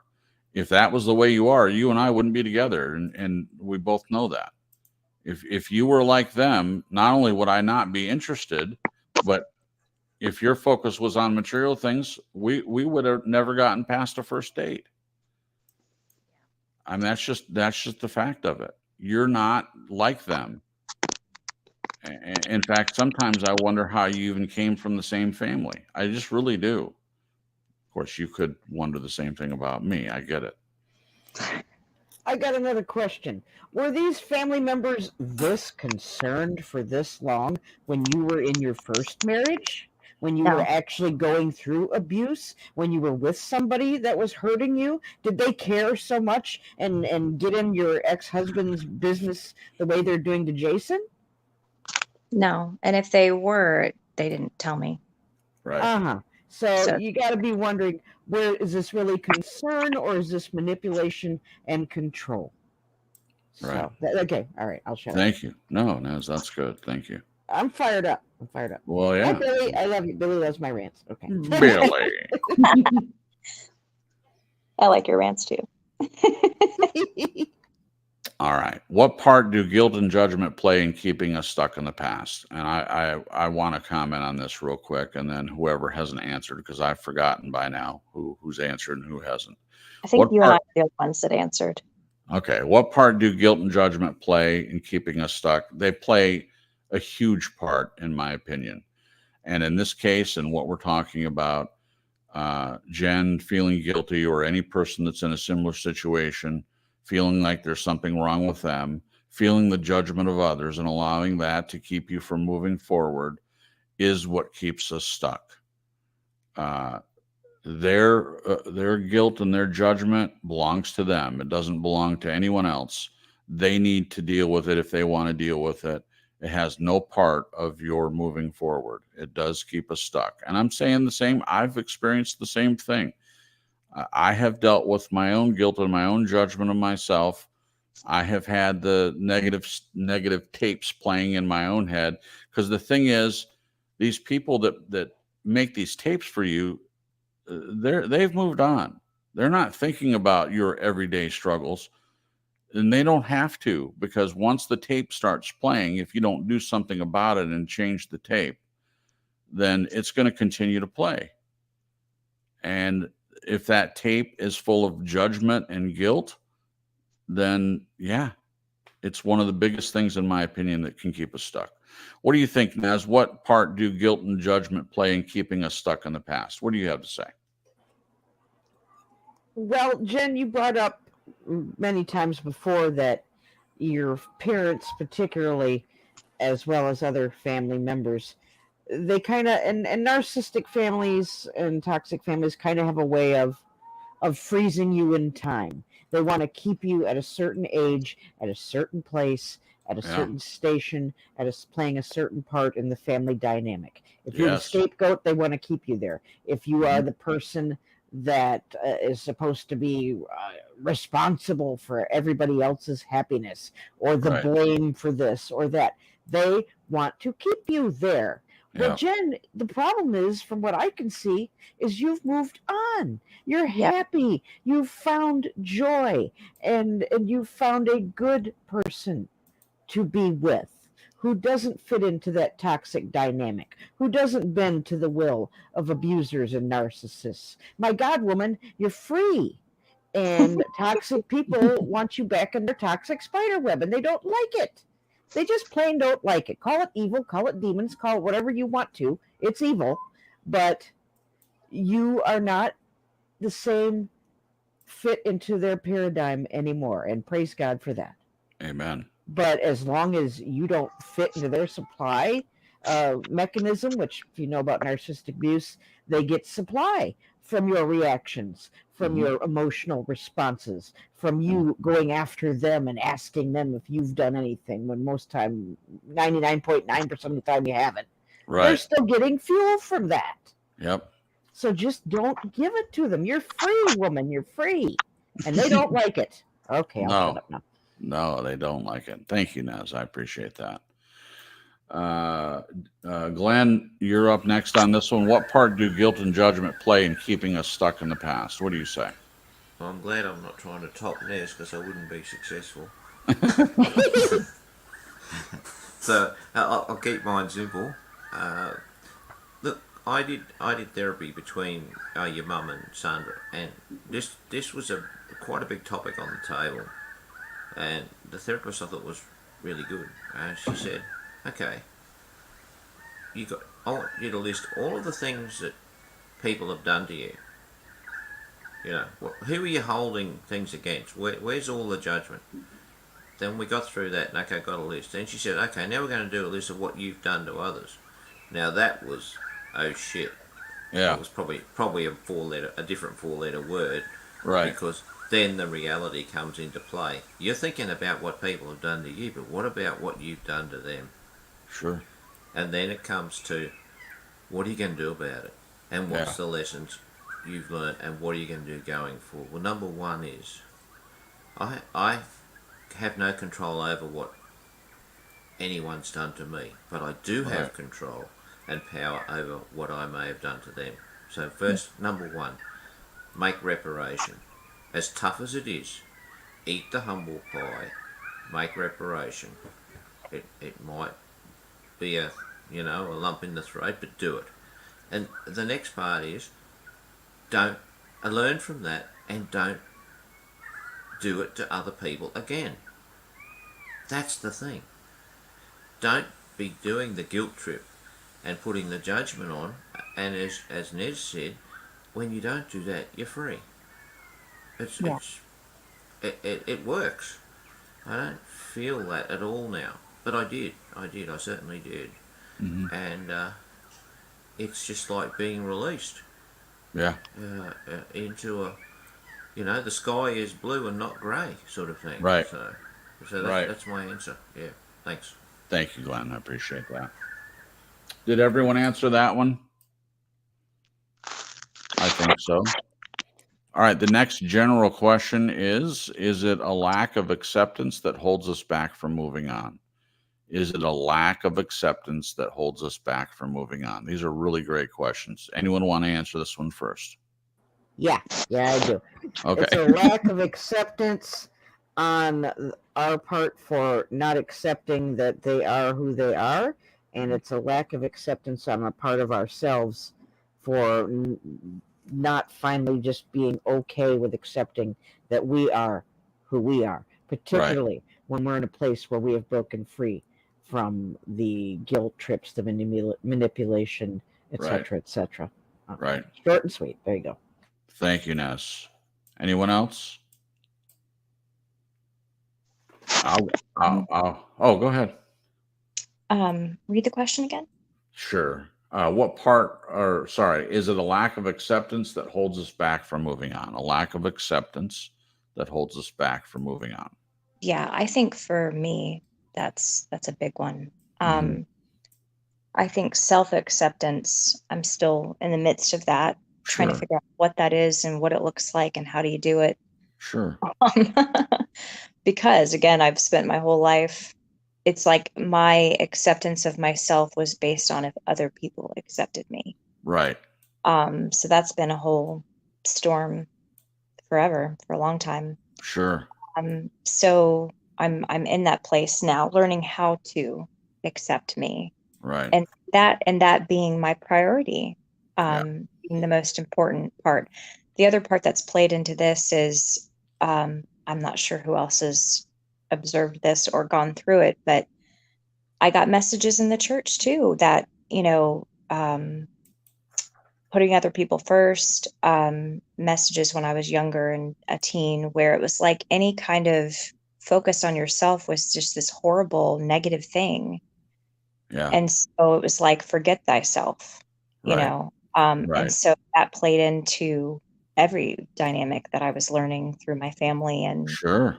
society and all kinds of stuff. So it's been difficult to, it took me a while to stop feeling guilty for looking at myself and learning after abuse how to orchestrate self-love, self-acceptance, Sure. working on my self-worth. It felt so foreign, but it also felt wrong.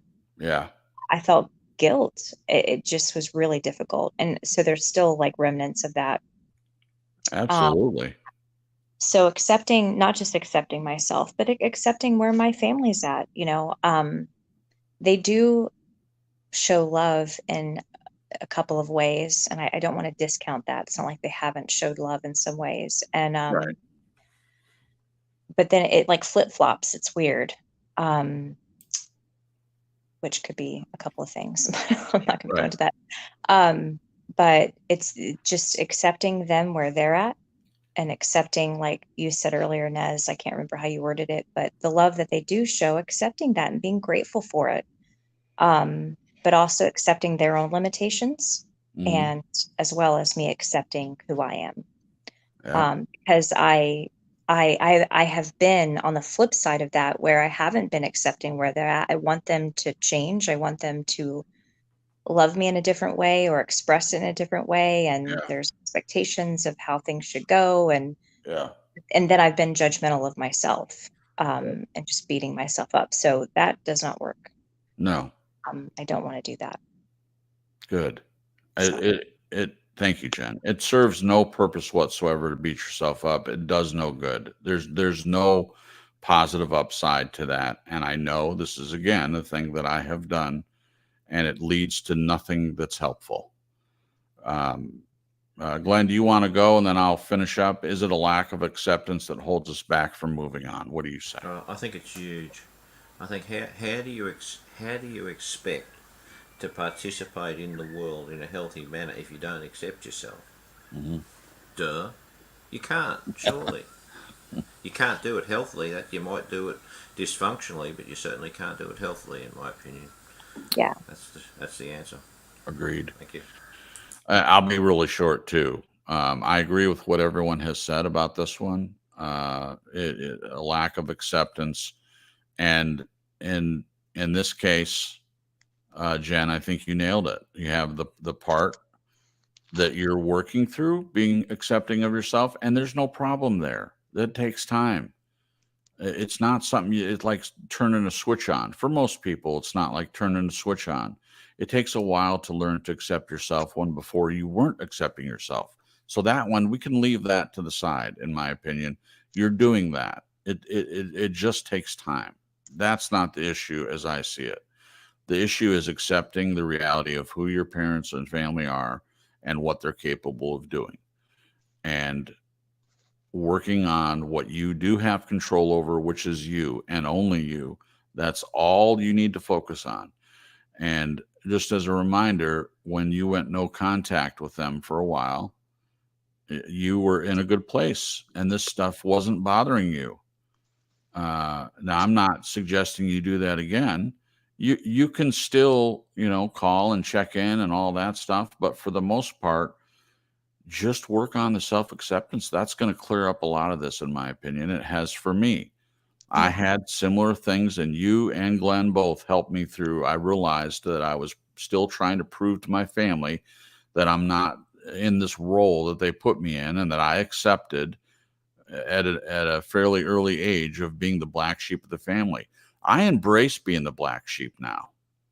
I am the black sheep of my family. I tell the truth, and I'm not afraid to get down in the mud and talk something out. And I'm glad I'm like that. It is a celebration of black sheepery as far as I'm concerned. So if you're the black sheep of the family, wear it like a badge. That's my opinion.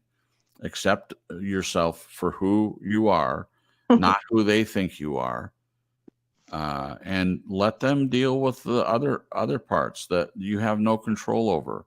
That has brought me a lot of peace, and it helped me stop proving to my family anything. I don't have to prove anything to them or anybody else. And that's not pride, arrogance.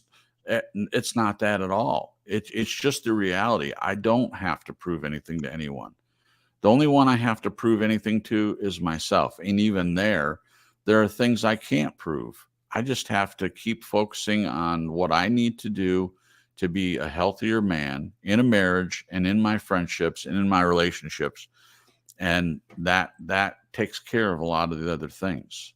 I'm not living to make other people accept me where I'm at anymore. I'm not.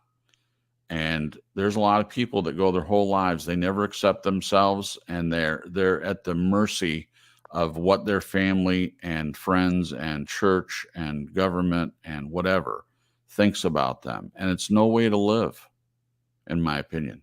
No. Cripps, I was just going to say, I think moving here just forward, but when you can accept the reality of what things really are, you then open yourself up to the having the gratitude for what you do have. Oh, You, beautiful. so, Beautiful. thanks. Yeah. Thank you, Glenn. Yeah, we're getting to that point.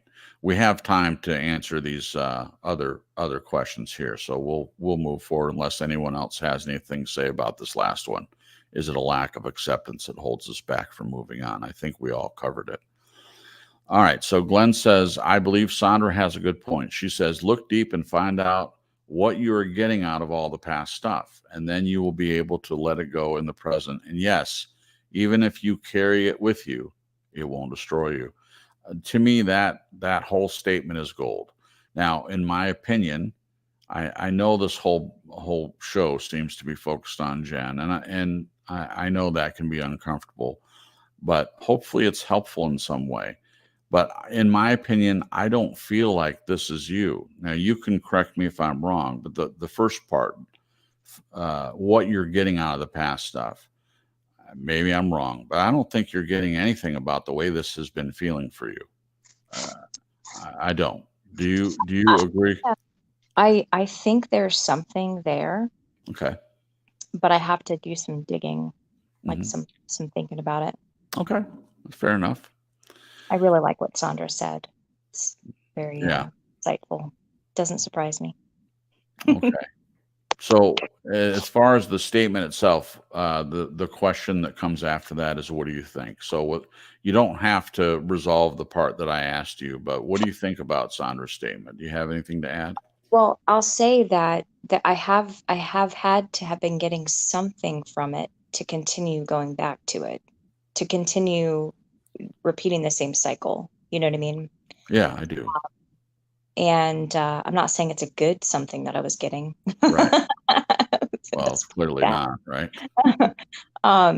I so yeah, it's just what she said has prompted me to definitely look at that a little bit closer. Okay. Journaling. Okay. I'll answer real quick. The part that I identify the most with is this part that she says, even if you carry it with you. Now, for me, my goal would not be to carry it with you, but I think it's a profound statement that she's saying that the key is look deep and find out what you're getting out of the past stuff, and then you'll be able to let it go in the present, even if you carry some of it with you. It won't destroy you. Beautiful, beautiful gold nuggets from Sandra.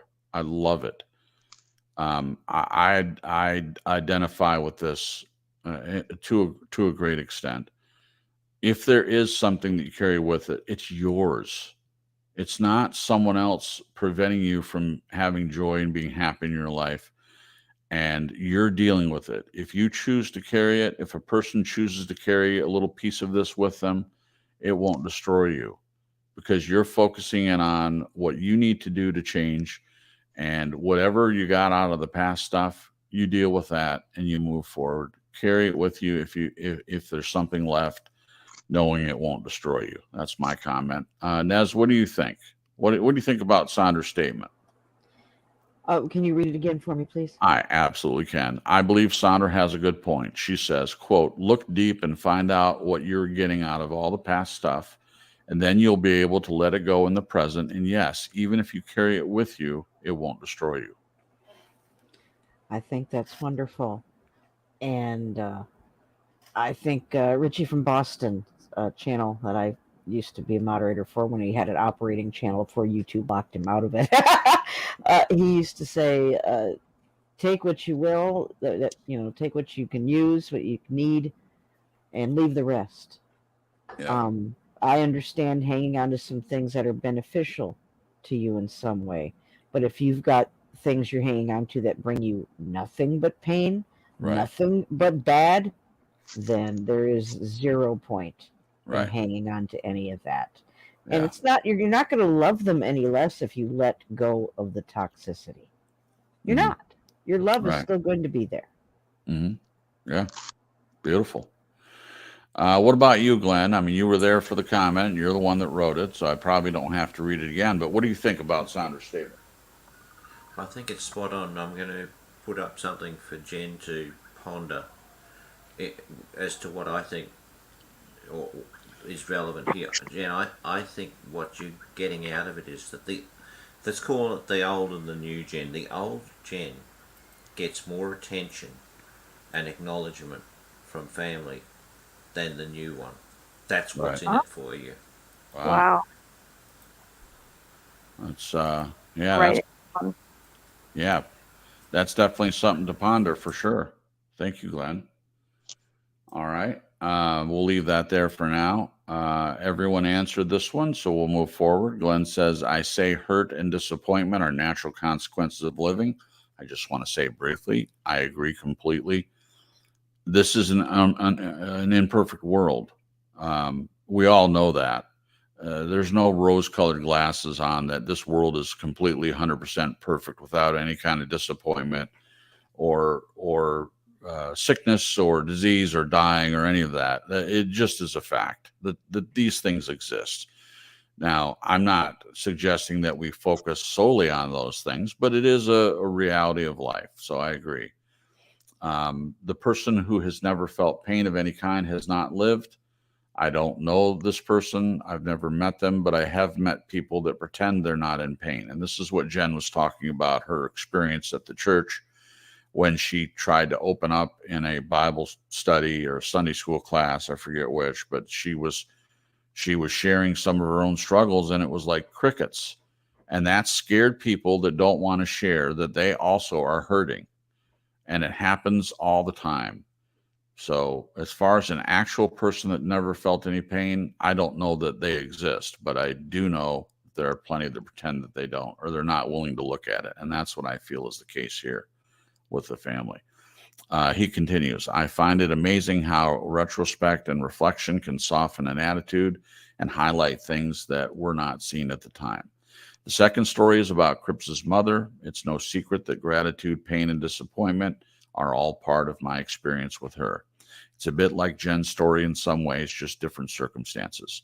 Yes, I have guilt that I could have acted better. When people declare their innermost and intimate thoughts, how many times do they consider the profound effect it might have on another person? I find myself asking the same questions that I asked Jen. I just added this one. Okay, so here's the question for people to answer.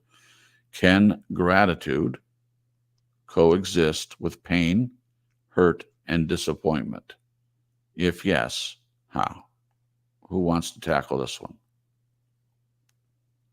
Can gratitude coexist with pain, hurt, and disappointment? If yes, how? I'll answer. All right, please do. I think not only can it, it has to. To my mind, I mean, in my case, it has to coexist. It has to find an equilibrium to sort of consign these things, each of these words or meaning of same to a place that I can deal with. Yeah. And I've been very fortunate in that I have been able to do that. Yeah. But I believe that through the pain, hurt, and disappointment, it's amazing. That's where a lot of times the gratitude actually comes from. So it's sort of like, it's almost paradoxical that you can get something wonderful from something that hurts. Yeah. But it seems to be true. So, yes. There you go. Wonderful. Who would like to answer next? Thank you, Glenn. Can gratitude coexist with pain, hurt, and disappointment? If yes, how?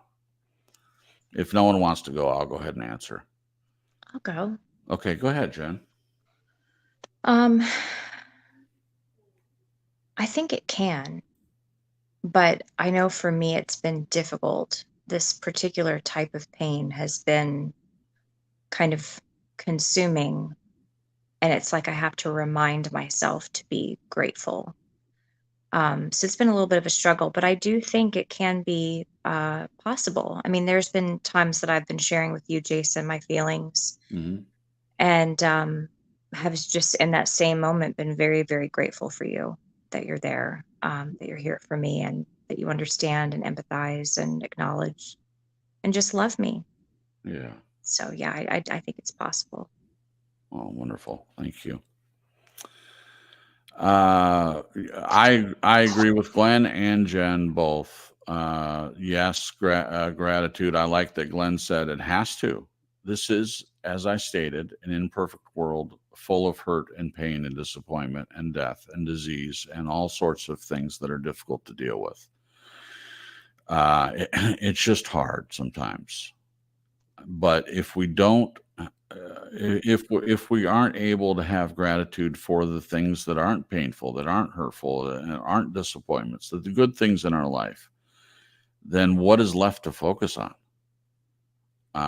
Glenn, we were talking before the show, and Nez was, I believe it was Nez saying, Glenn has focused a lot on gratitude, and she was saying that she appreciated that. And I shared that has helped me as well. Focus on gratitude.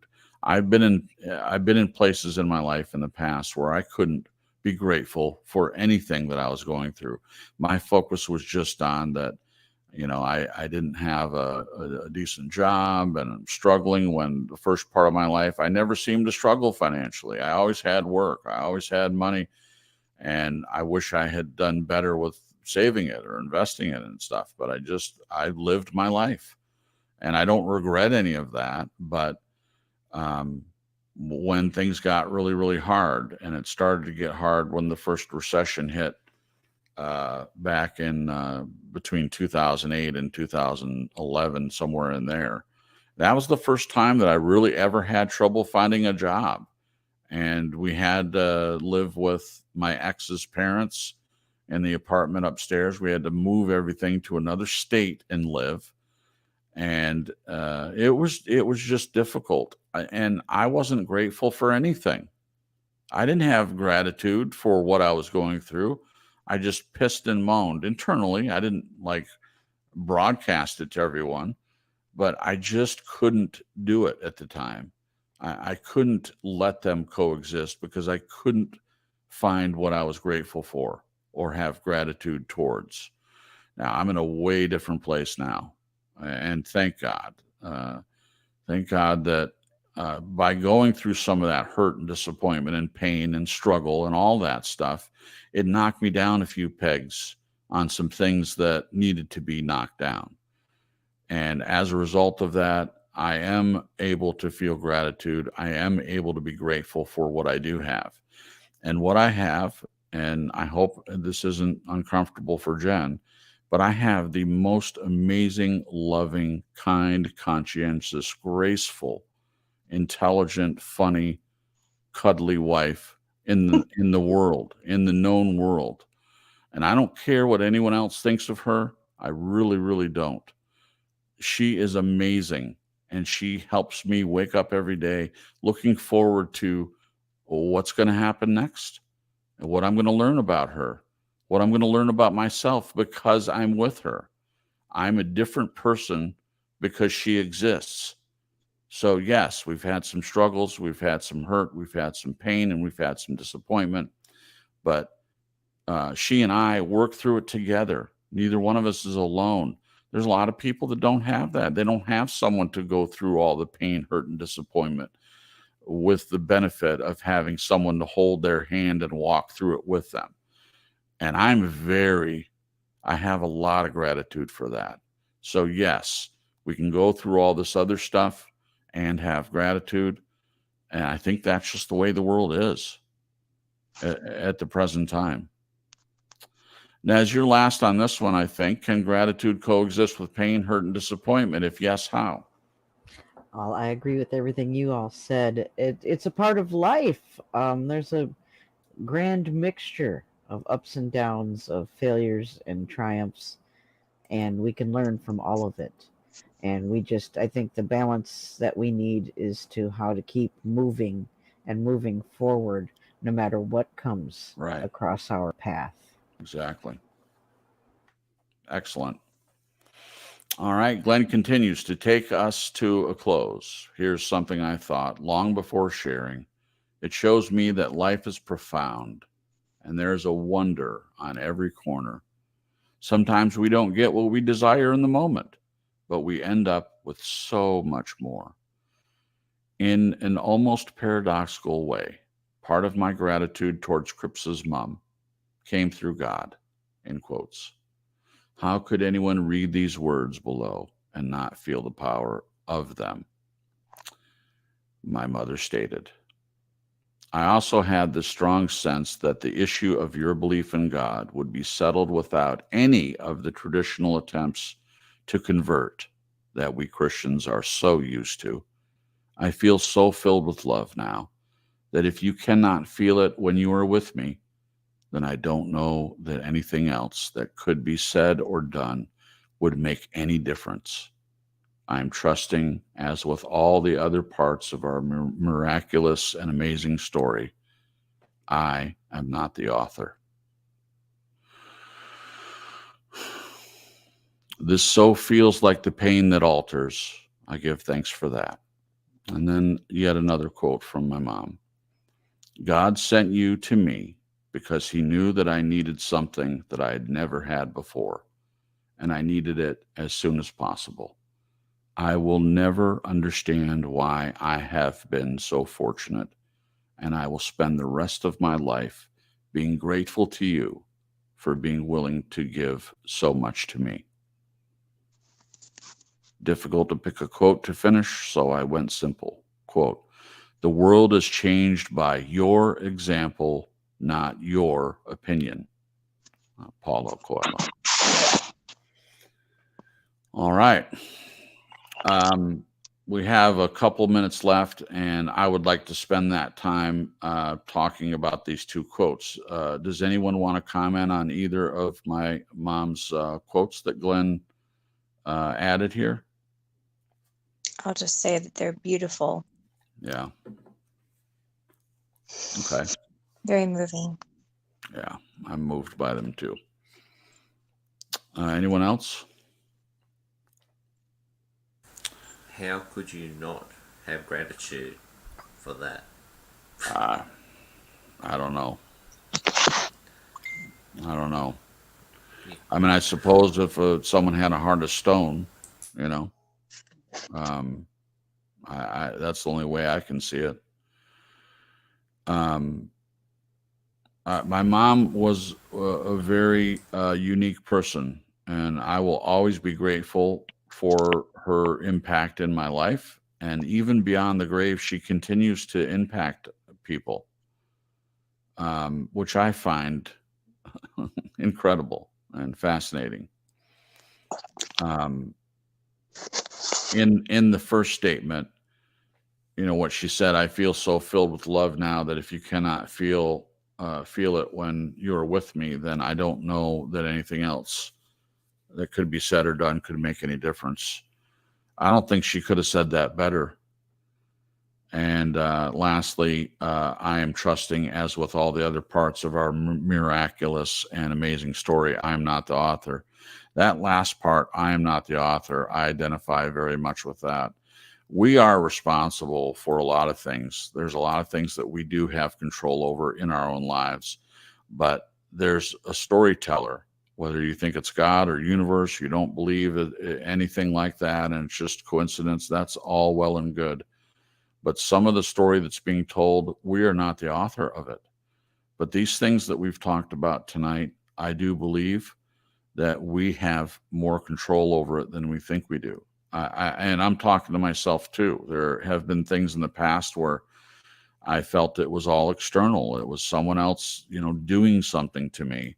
And I didn't realize at the time that I could change some things, but there are some things that are just written by another author. And I find that very profound. And then the last statement, God sent you to me because he knew that I needed something that I had never had before, and I needed it as soon as possible. And Jen, I've shared this with you, and I have no problem sharing this with everyone else, but you guys maybe have heard me tell the story before my mom died. And I was at the end of a tether, so to speak, and I wasn't suicidal or anything like that, but I just was tired of just working to pay bills. And, at the time I thought it was more about that than other things, but I, crying, knelt down at the end of my bed and I prayed to God to give me something to help me have some kind of appreciation for this life that I'm living. And boy, did he answer and then some. I hate that my mom had to die for a lot of these things to really take hold of me and change. But I have the relationship with Glenn to thank after my mom's death that has had a profound impact on me and continues to do so. I have had other friendships that developed. But for me, most of all, meeting Jen and having her be a part of my life has, it's not just that alone, having another person is what did it for me, but I cannot I can't think of the word. I can't say it enough how much her being in my life has impacted me and continues to do so. And I wish for everyone, if this is something that you want, just someone, it doesn't have to be a romantic relationship, someone in your life that knows you and loves you and is graceful towards you and is understanding, someone who can listen to you and help walk through this path of life that can be so treacherous with you. It makes a huge difference. And it has for me. Anyone else have anything you want to comment before we close? I think if I was trying to summarize it, I think each of us has the power to tell someone and demonstrate to them the gratitude they feel, and if you feel it, please share it. Don't hold it back, because it means so much. I can vouch for it. Yeah. Thank you, Glenn. Jeez. Now I'm gone. But anyway, I got through it. But right, yeah, you sure did. You know how I feel. I do. Thank you, Glenn, for sharing. And thank you for this wonderful, thoughtful write-up. And didn't matter that it was late. It was right on time. And that's what we needed tonight, I believe. And hopefully it's been beneficial to anyone in the chat with us tonight and anyone listening to playback. I do want to say hello to Christ is the Truth. As I always say, come when you want, leave when you want. Doesn't matter if you're late. We're just glad you're here. So thank you. And also everyone popped in the chat as well. Welcome to everyone. Hope you are doing well. Thank you for stopping by. We appreciate you. And everyone else that has been here tonight for your conversations in the chat and for listening, being here tonight. We appreciate you so much. This series is still ongoing, I assume, right? Or did you say that after 4 you were going to take a break? Do I remember that correctly, Glenn? Yeah, I'll take a break, and then there's another 4 to come. Okay. All right. So we will talk off air about who's going to do the broadcast next week, but there'll be a little opportunity for a little something different for a break for Glenn. And we sure appreciate him pouring all the work into the last 4 episodes. We had a couple open topics in there, which went very well. So rest assured, we will definitely come up with something for you guys. Now, next Sunday, we haven't decided yet whether we're going to have a broadcast or not. And we haven't talked to Glenn and Nez whether if Jen and I decide to opt out, if they want to do something, but we will decide that. But just as a heads up, Jen and I are moving from the apartment that we live in to a new house. It's still a rental, but we're both very excited. And we will be moving that Saturday. And maybe we get everything set up, and maybe both of us feel like broadcasting from the new place would be great. I don't know. I'm meeting with the internet guy on the Friday before to get all that hooked up. I just, without knowing whether everything is going to work and we're going to get everything set up, I'm just saying it may be that we're not going to participate in a broadcast next week. But on the other hand, we may be like, hey, let's do it. So we will talk about that and get back to you guys and let everyone know. Post something on the True Story Live page in the comments or something. I'll make sure and let everyone know what the plan is for next Sunday. All right. So thank you, everyone, for being a part of tonight's broadcast. I'll go ahead and say goodbye. Hope everyone has a good week, and we'll see you soon. Jen, would you like to take a minute to say goodbye to the people, please?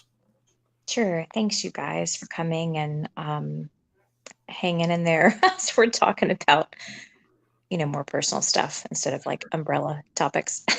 Sure. I just really appreciate y'all's support in the chat and y'all's support here on the panel.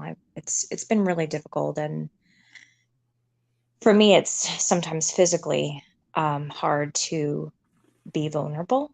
I have like physical reactions to it, and it's uncomfortable. But if it can help anybody, just one person, that's wonderful. And this has actually been very helpful for me too. You guys are kind of like a sounding board, and I think it's good to dive into this stuff and talk about it and hear other people's perspectives. I do love my family very much, and a lot of that hurt comes from even more than anger, over things that have been done or not done. It's coming from this genuine desire to know them, Sure. and to Sure.